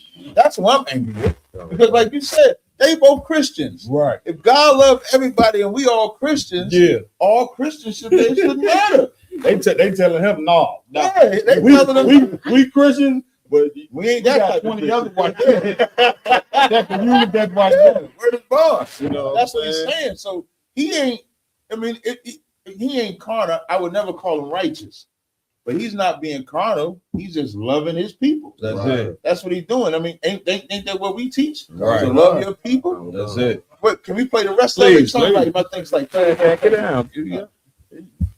why would you discourage against the black one who meets your Because standard? if both options are viable, there are 20 white men who fit the bill and 1 black man who fits the bill, then all things being equal, I would prefer for my grandchildren to look like me. What he said? Dang. What he said? Come on, Warrior. Y'all, the one that reminds me of when Cap was out there in New York and he brought that dude from Love and Hip Hop. Somebody give me and good. he broke down. Oh, The pet, yeah, the pet. So the I Love New York guy, his name is It, and he came with his white woman. And I told It, I said, you are her pet. You might well put a fucking dog leash on your neck. And then he said, as he tries to respond to me, he says, and she loves black men more than white men, don't you? And put the mic in her mouth. Probably lose, right? Probably put the mic in her mouth. And she said, I'm not answering that. Not on because live. he would Yeah. never Yeah. deny, or excuse me, never say that she loves black men more than white men, even as she's having sex with them. That's it. Now, It is better than God Logic because he left that white woman alone and got with his sister. That's it. Came to both of our cookouts. Yeah, he came to last year. Y'all didn't see that last year cookout? At last year cookout, he brought his black woman at the cookout. The cookout when we was on that other island, other spot of the cookout, he left that white woman after the breakdown. Damn right. God Logic, and the crazy part is God Logic has a black woman. He got a black wife. Man, Cap, I ain't gonna never forget when in camp in Philly, we was on 12th and Market. You know what I'm saying? And these white women walked past, they heard the stuff that we was saying and totally hated it, you know what I'm saying? And they had strollers, you know what I'm saying? And I'm gonna get to that part, but they heard what we saying and hated what we saying and called us niggas. You know what I'm saying? Right? Here's the part that's gonna blow you away. The strollers, you know what I'm saying, that they had it was obvious that those children were about black men. Now, you sit there and let that sink in. We sitting at the camp like, damn. Yeah. These white women walked past and was like, you fucking nigga, go to hell. While they pushing strollers with your child in the stroller. Right. But you telling us that coming together with these people was right. The very children they raising, you don't think they gonna that them white mothers ain't gonna call their child nigga when they what we talking about? Give me read the scripture for us. Get that scripture from the book of Deuteronomy, chapter 7, and verse 3. Come on. Neither shalt thou make marriages with them. Neither shalt thou what? Make marriages with See, them. this is what happened with indoctrination. God Logic was never taught this scripture. He was never taught that interracial dating was a sin. That's right. We reading out of the book of Deuteronomy. The book of Deuteronomy is the book of the law. Right. You get what I'm saying? Read that part one more time. Come on. Neither shalt thou make marriages with them. Meaning have sex with them. Read. Thy daughter, thou shalt not give unto his son. This is a commandment by the Most High for you brothers and sisters that have been raised in the Christian church. The church don't know what the hell they teaching you, man. Right. You know what I'm saying? The Lord didn't make us, you know what I'm saying, to be joining with them. And it's bigger than just the whole sexual part. It's the spiritual part that you don't understand. Because the Lord don't want you believing in what they believe in. Because when you believe in what they believe in, you become just like them. That's right. The white man is the greatest murderer on earth, the greatest liar, the greatest thief, the greatest everything wicked, and you become just like him. And you become just like him because you didn't took on his religion and then didn't took on his woman, and his woman pushing the stroller down the street, calling your child a nigga, and you still don't see nothing wrong with it. And this cat, God Logic, is trying to argue, you know what I'm saying, for us to be with white women, and the white man sitting there telling him they don't want that, and he don't understand that, and yet he got that religion from them. Read on. Nor his daughter shalt thou take unto thy son. No, this what? Nor his daughter shalt thou take unto thy son. Christians, they don't even know. They don't even, God Logic, he don't even know this is in the Bible. Right. He don't, this flies right over his goddamn head. Neither shall thy daughters take unto the son. Keep reading. Now, God, come on. 4. For they will turn away thy son from following me. They're going to do what? Turn away thy son from following This me. is why the Lord don't want you doing it. You know what I'm saying? Because you're going to give up your soul when you get with a Chinese woman if you're a black man. Now you got to worship Buddha. And you are a nigga, you know what I'm saying? You walking in the black man house, he got Buddha in the goddamn house. The Chinese man God sitting up there with the big belly and all. You see what I'm saying? You get with a goddamn East Indian, now you worshiping, you growing dreads and worshiping they damn East Indian gods or Africa, all this stuff. But the one thing you ain't worshiping is the nigga God. You don't even think the nigga God exists in your mind. You be looking at us like a nigga God. What are you talking about? Read.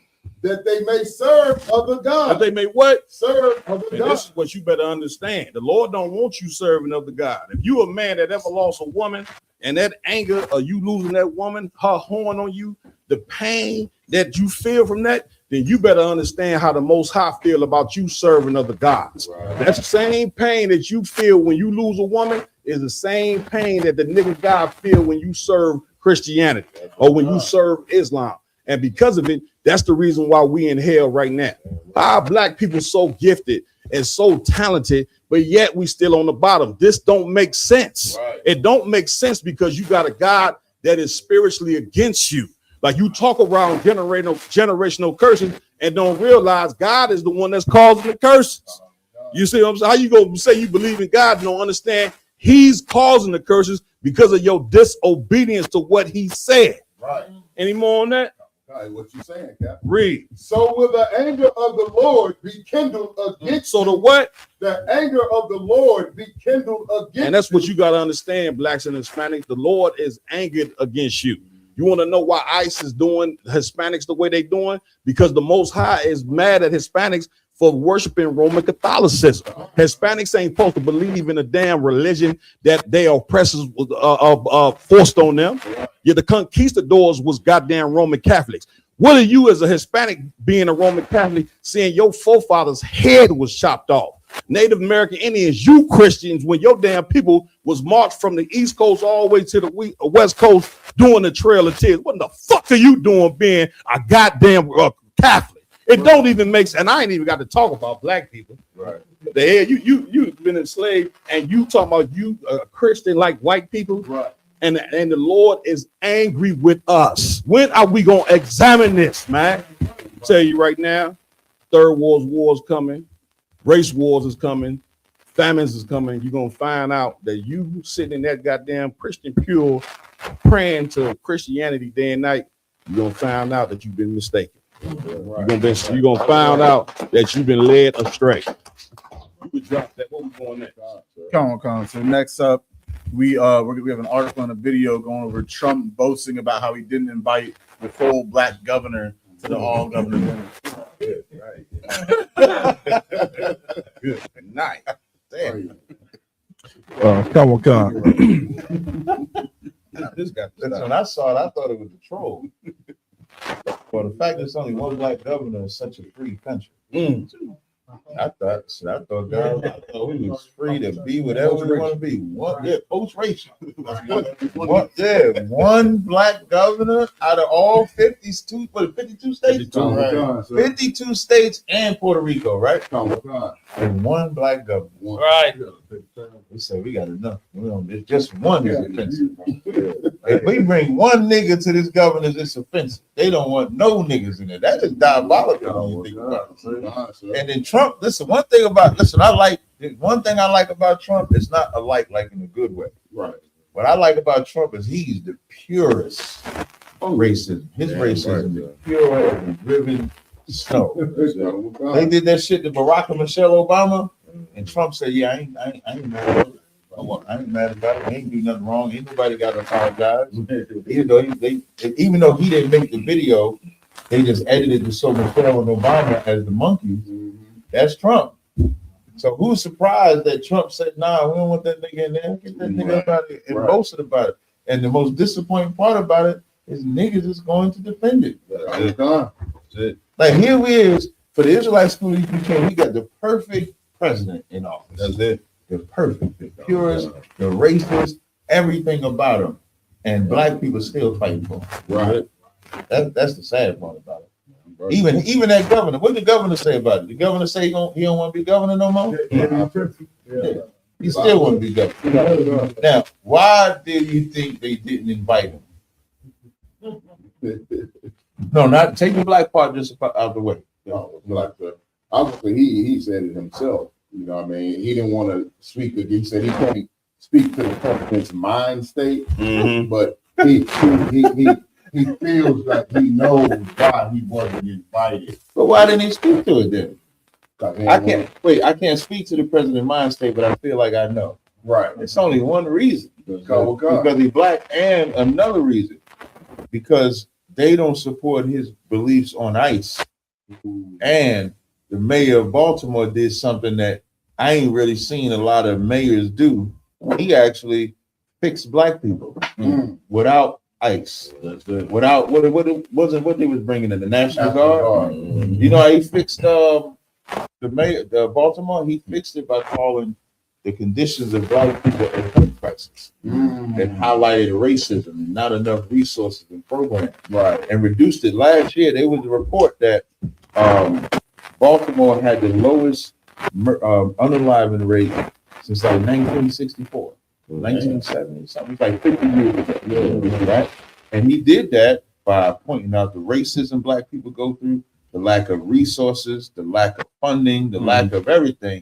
And as a mayor, he went and did that. So whereas Trump was bringing a National Guard in Washington, D.C. by force, the mayor just did what was right by actually bringing the resources. The things Chaapash was talking about in that town hall meeting, that mayor actually did it. So you got a black mayor that's against Trump.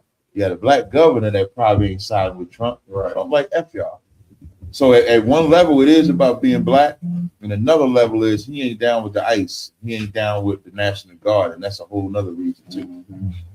You gonna say something more? Go ahead, play the video.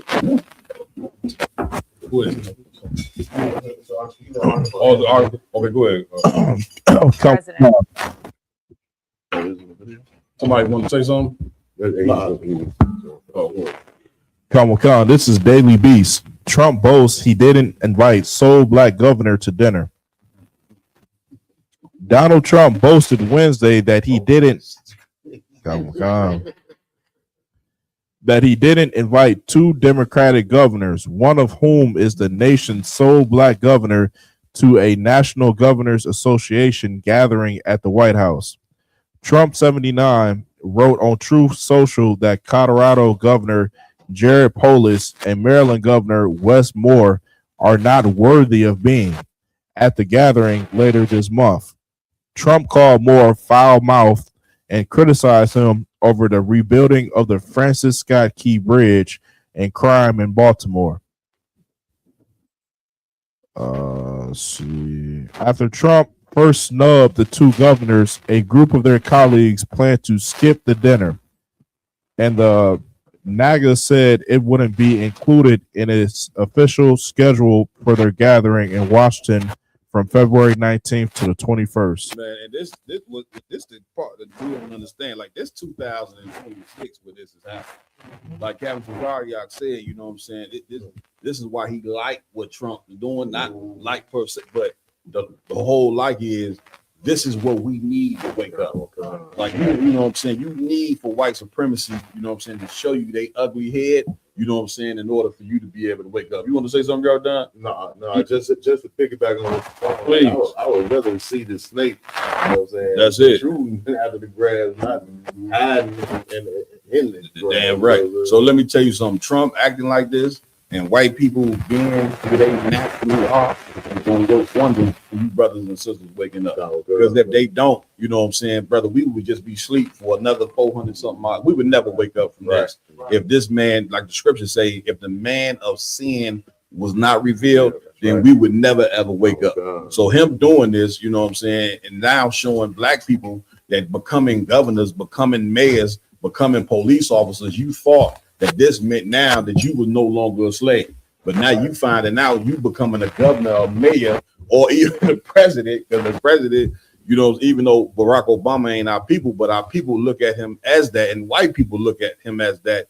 You getting all these different offices mean absolutely nothing to white people. And they're showing you this. Once again, you are in Nazi Germany 2.0, and you don't even realize, and you hoping, you know what I'm saying, that this thing is going to change. But I got bad news for you black and Hispanic people, man. Listen, this white supremacy is coming. You know, it's coming down on you like something you could not believe. And the only way that you're gonna survive this is by coming into the truth.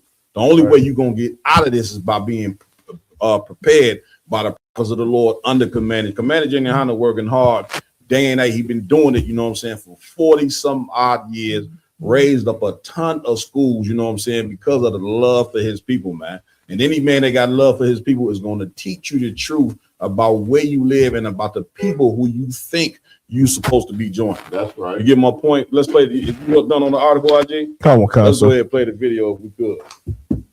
President Trump will host an annual meeting of governors at the White House.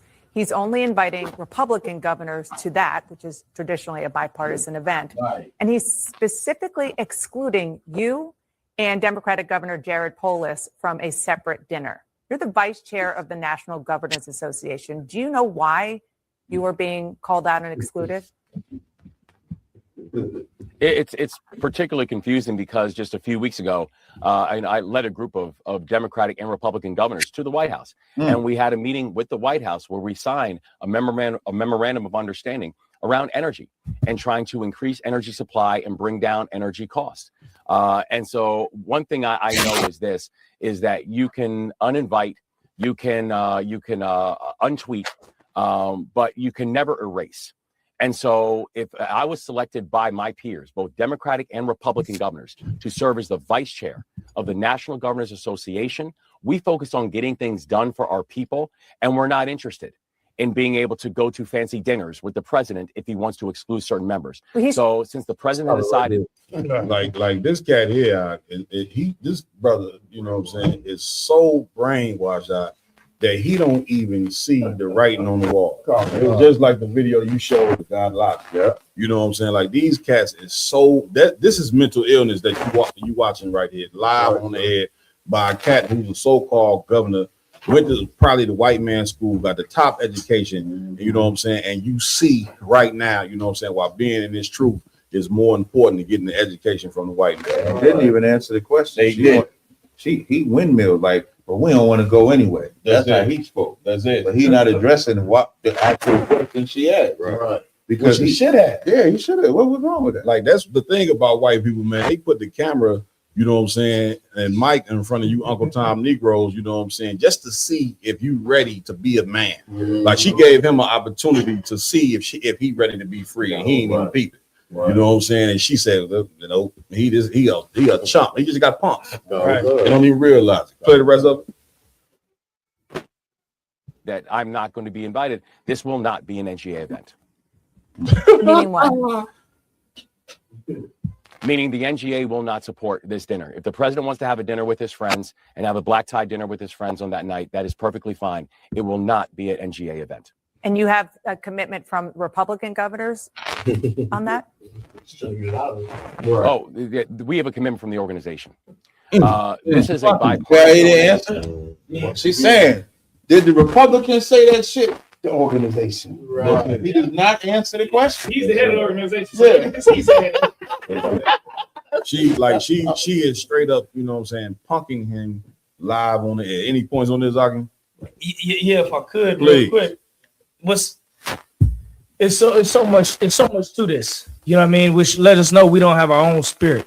You know what I mean? Like in this kingdom. Because like how we tried to do with the community event we did, we said, look, the city council don't care about us. Let us care about us. Right. Let us come together. Let us pull some money together and start thinking and addressing and putting money towards our own community. Right. He could say, look, I'm gonna have my own governor's dinner. Right. And I'll bring the governors. I'm gonna bring people that I want to do. He don't got no spirit for that. That's it. He don't give a oh, well, they didn't invite me. You know what? The next time they want to invite me, I'm not gonna go. You know, he don't have no spirit to have nothing except be excluded and be punked and take the disrespect. Yeah. He don't have no spirit to like the UPK have. We're gonna make our own kingdom of heaven. Damn right. We ain't gonna get invited to the dinners. Fuck they dinners. We gonna invite our own, and we got our own guest list. The Haitians, the Dominicans, the Cubans, the Hondurans, Mexicans. We gonna have our own dinners. That's it. Can I read a scripture real fast if y'all don't mind? This Yeah. is the letters of Jeremiah, right? This is Rito, you got. I appreciate it, bro. This the letter. This the letter of Jeremiah. It's 1 chapter, verse 34 and 35. It says, "Whether it be evil that one doeth unto them or good, they are not able to recompense it. They can neither set up a king nor put him down. In like manner, they can neither give riches nor money. Though a man make a vow unto them and keep it not, they will not require it. They can save no man from death, neither will they deliver the weak from the mighty, because they don't serve the Most High." Right, that's the destruction that we have, because we're going to a nation, like even Lamentation says, our eyes have failed in looking at a nation that cannot save us. When the Lord says there is no savior besides me, people think that's about the whole Jesus God or something like that. But when he's saying there's no savior besides me, there is no saving in Egypt. There is no saving in America. There is no saving in Christianity. There is no saving in Islam. There's only saving in obeying the Most High. So even when he asks the question, because he still wants to believe in America, he can't say Donald Trump is racist. The Republicans are not coming to help me, because he don't want to lose the white people that he thinks helps him. And that's why we're powerless, because we look at them for leadership. That's Read it. You got my Jeremiah chapter 4 and verse 30. And when thou art spoiled, what wilt thou do? When thou art spoiled, what wilt thou do? Meaning when thou art destroyed, and black people and brown weak people who are destroyed. Read. Though thou clotheth thyself with crimson. Though thou do what? Clotheth thyself with crimson. Meaning put on their religion. You know what I'm saying? Except they whole thing about voting. You know what I'm saying? Putting on this American culture. That's what putting on our crimson mean. Read. Though thou deckest thee with ornaments of gold. Deckest thee with ornaments of gold. Talking about the riches of America. Becoming athletes. Becoming actors. Read. Though thou rentest thy face with painting. Do what? Rentest thy face with painting. Written ourselves with painting is becoming a fan of America. You know what I'm saying? Tell me who more of a fan than us. You know what I'm saying? When you go play for the Olympics or you go fight in the military, it's like a mascot. You know what I'm saying? Who go to the sports arena. He got the team out there they playing, and he painted his face to show his dedication to the team, even though he don't play for the team. This is who black people have been here in America. You have painted your face with the American flag and rooted, you know what I'm saying, for the people that have destroyed you. This is what the Lord showing you. Read. In vain. And what? In vain shalt thou make thyself fair. Thy lovers. Thy lovers. Thy what? Thy lovers. Hear what the Lord say, thy lovers. These are the people that you did love. This is the country that you have loved. Read. Will despise thee. They will what? Despise thee. That's what you're saying right here in 2026. The place that you did all this dedication and been the biggest fan of, despise mean hate. This place have always hated you and always will, and now they ready to take over the entire earth.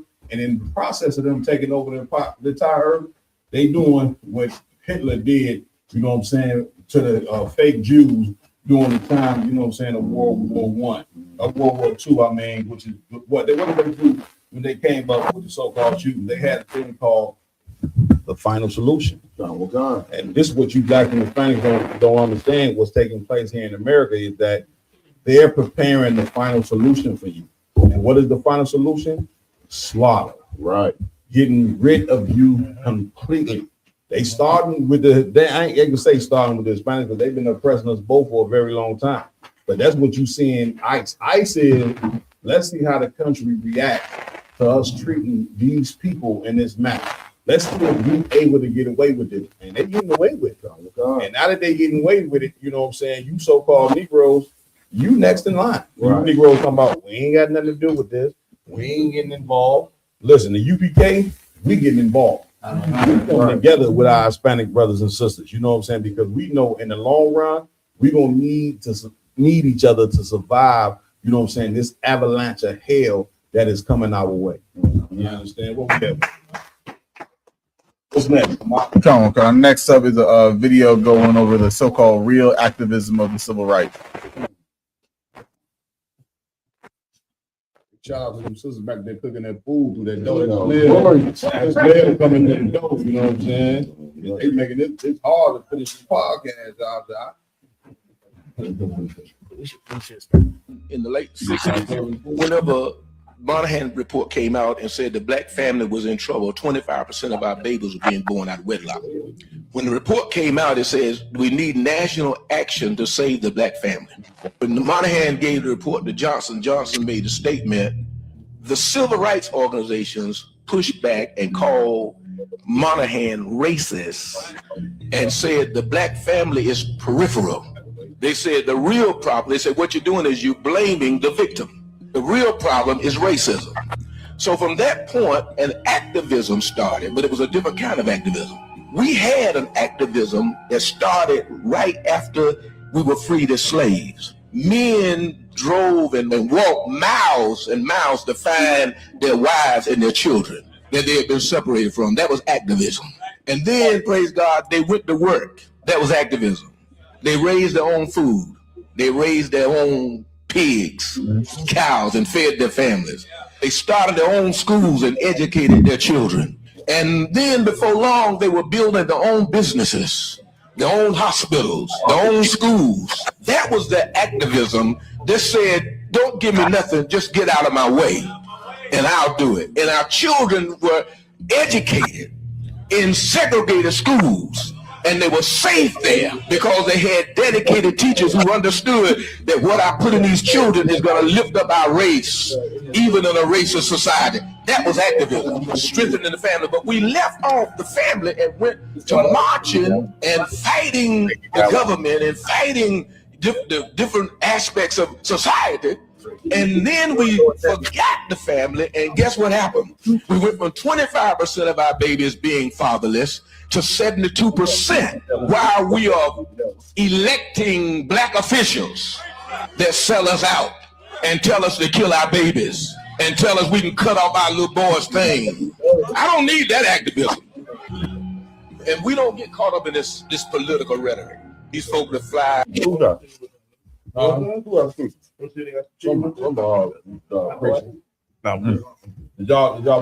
ain't nobody watch that. That's what I said. We might want to start going. Play it again. They got to double tap. I don't go. Play the video again.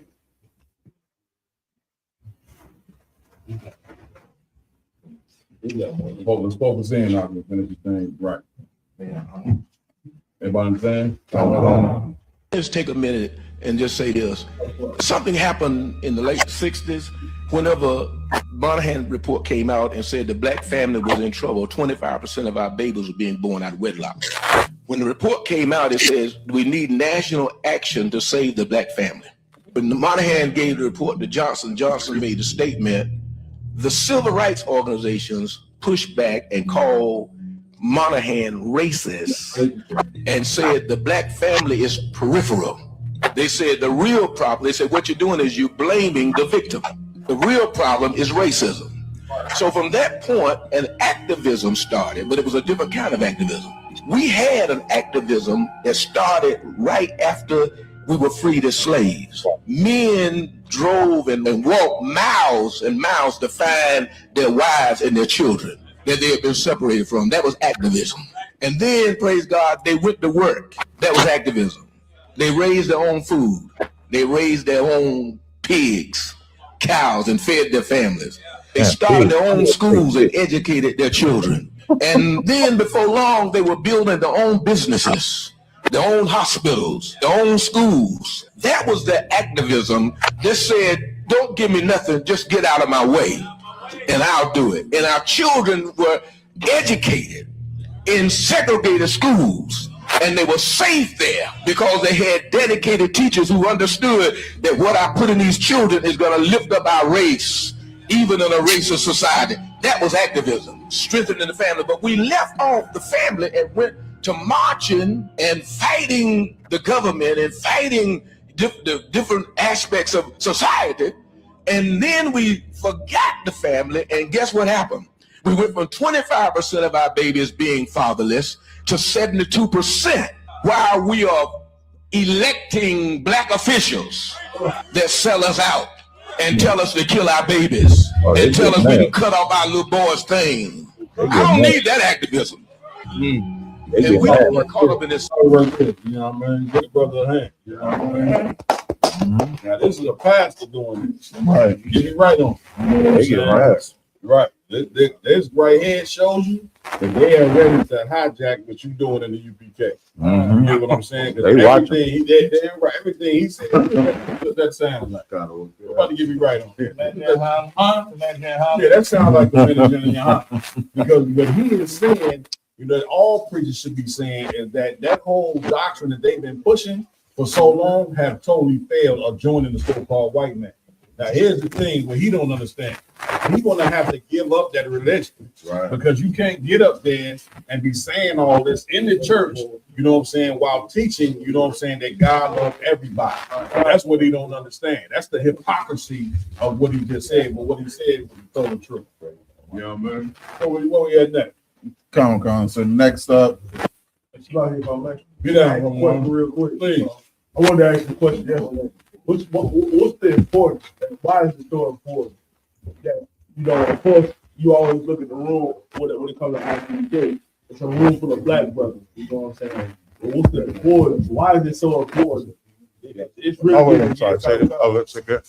Why is it so important that we bring in, just like yesterday, we bring in, our Hispanic brothers, the Issacharites, you know what I'm saying, Ephraimites, all that. Why, we look at it like we try to raise our black people up, but why is it so, what's the point behind us raising up Ephraim and raising up Issachar, raising up his northern tribe for us? What's the importance for us to do that? Yeah. What it actually became?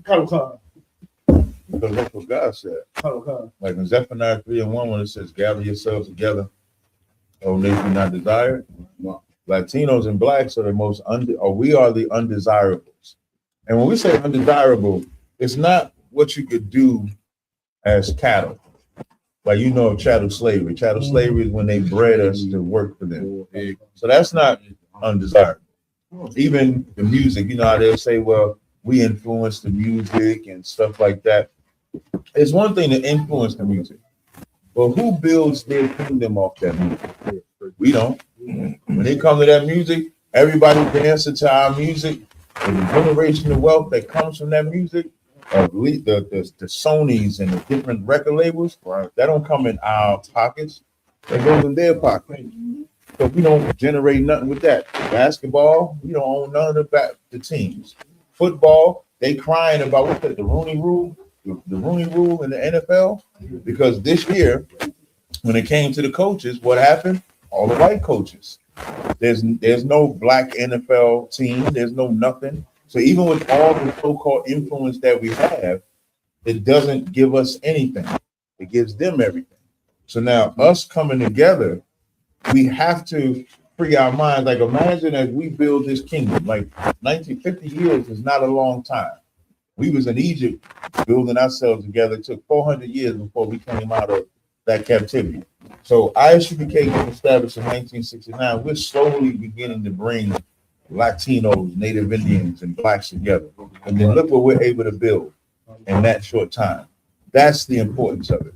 Men and women realizing what God said to do and doing it in spite of the odds. Like an Israelite, as much havoc as we causing, we're not even 1%. Right. Think about that. We're not 1%. Christians and Muslims dominate. Right. You know what I'm saying? And we doing that in spite of the odds. We have to go outside with our fringes on and get laughed at. We call the Israelite, you just a black Israelite. You ain't this, you ain't that. I mean, I did a class yesterday, a Friday class. When I said, when I'm battling, I know the Lord is going to zap me with the information. That's exactly how I said it. And do you know that fake Israelites is saying, Tazaryach said he gets zapped by God.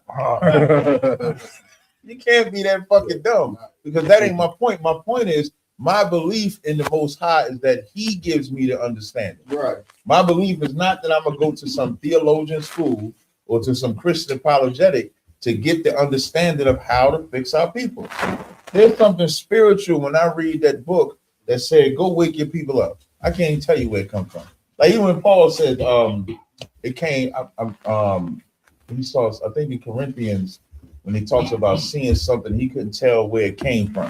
So I can't tell where this comes from. You can't tell where it comes from. But I know that it said to gather my people, so that's the importance of it. Give it up, give it up, give it up. And if I could say something off of that, the scriptures even told Paul, he said, look, don't think about what you're going to answer when you go up to I think he had to go see one of the Julius Caesars, one of the Emperor Caesars of Rome. They said, don't give no thought of your response. Just go. Don't sit here and try to figure out how you're going to say it. And just go. Just go do the work. The Lord will give you. The Lord is real. The Lord is here with us every day. He going to see it. He walking with you. When you walking with the Lord, the scripture say, blessed is the feet of the man that bring the gospel, man. Your feet is blessed by going to teach this truth. How much more when, you know what I mean, your mouth and your spirit and your hands and everything. So the Lord just needs somebody who's going to stand for him. That's it. You know what I mean? He just needs somebody going to do it. That's what we doing it, man. That's what this podcast is all about. Well, yeah, have another story. You know what I'm saying? Captain Chaapash, you know what I'm saying? Sometimes you gotta listen to the man you work with. Captain Chaapash with the Christmas bag that's full of these brothers have all total conversation. Yeah, I got to ride anyway. Get a sister in here. Yeah. You understand? Yeah, man. Hell of a job. Come here real quick. Just real quick. Give sister some shout out. Nah. He cooked it all this morning. Damn right, man. Let's get the sister on camera real quick. You know what I mean? Everyone clap it up for you for cooking the food for everybody. Damn right. Wonderful food. Damn right. You know what I mean? So, man, with that, man, it's been one hell of a podcast. Roundtable Truth live from Indianapolis. Of course, got to give it up. We got the 13,000 Tazaryach. Yes, sir. Came down, rock it out. Anything coming up, y'all? No, I mean, teaching, I just teach. That's it. No battles or nothing? Not that I can think. I got some, but I don't like to speak about it because stepping stone. Where can the people follow you at? Oh, yeah. Y'all can follow me on Captain Tazaryach TV. You can follow me on Facebook. I had to create a new account. And now I'm going to say Tazaryach. Got a Tyree. You can follow me on Instagram. Also, you can follow us on Cross the Line Radio. We've been doing that. For Team Big up to my brother, Captain Tazaryach. Doing with that channel. Don't forget the grill. Well, I call it the grill. Don't forget Black Watch with Commander Jenny Hunter every Monday and Wednesday, 9 p.m. That's the real CNN. You want to see real prophecy, something that'll affect change. That's where you want to tune in. Damn right. Hold up. Also, man, I want to give it up to Captain Chaapash, you know what I'm saying, for having us come down. And the whole Indianapolis camp, the brothers and the sisters. Captain, you close the word. Yes, sir. April 25th. We already got a tentative date for the next community discussion. About 4 weeks after Passover, April 25th. We already asked somebody in the inbox saying what kind of venue for you set up, another venue. So the people in the end at the event, a sister said, look, you need to make a guest list like this and like this and like that. I said, well, can you help me with that, sis? All right, I'll give you a number. You know what I mean? So the community's already starting to step up in big ways. So April 25th is a tentative date for the next community discussion for the city. And after that, because that brother who getting us the event, he want to start a neighborhood watch. So we're going to do a neighborhood watch right after the event. We're going to walk the block and do a neighborhood watch and make sure as many people is safe and straight on that block in that hood and reach out with the community as a group. Right. And so April 25th, you in Indianapolis, go follow us, ISUPK Indianapolis, Facebook, YouTube, Instagram, TikTok, Twitter. Damn right. Man, like all my now I'm gonna give it up to these amazing hosts that rock it out with me every week. To my right, Officer Lamar Yalla. Right. Man, that's what we're talking about. Make sure to like, follow, share, subscribe to All Roundtable and Truth, Real Nigga University social media pages out there. Of course, it's catch us next week on Friday, as per usual. You understand? And lastly, but definitely not least, make sure to get all your arrangements prepared for the Lord's 57th annual Passover. That's right. Coming up April 4th. You understand? Make sure to pay your few $100 Passover fee per person, per adult above the ages of 17 and above. Yeah, right. Give it up. Also, I want to give it up to all Christian officers of Yardan. Anything of Yardan? Gun, sir. Please. First of all, Pay your tithes, man. Pay your tithes. Yeah, hell yeah. ISUPK.com, you know what I'm saying? 10% of all your earnings go to the priests and prophets of the Lord, you know what I'm saying? To continue to do this work in our community. So, and also, you know what I'm saying? For the same Passover week, make sure you square away your arrangements for your babysitting for the black party. You know what I'm saying? Reach out to myself, you know what I'm saying? And get that squared away. That's all I got. I think it's safe to say y'all going to be announcing that babysitting every week into Passover. You know what I'm saying? You are definitely need. Right? With that being said, I'll also give it up to Priest Moses. I will love. Anything I do? Yeah, Comic Con.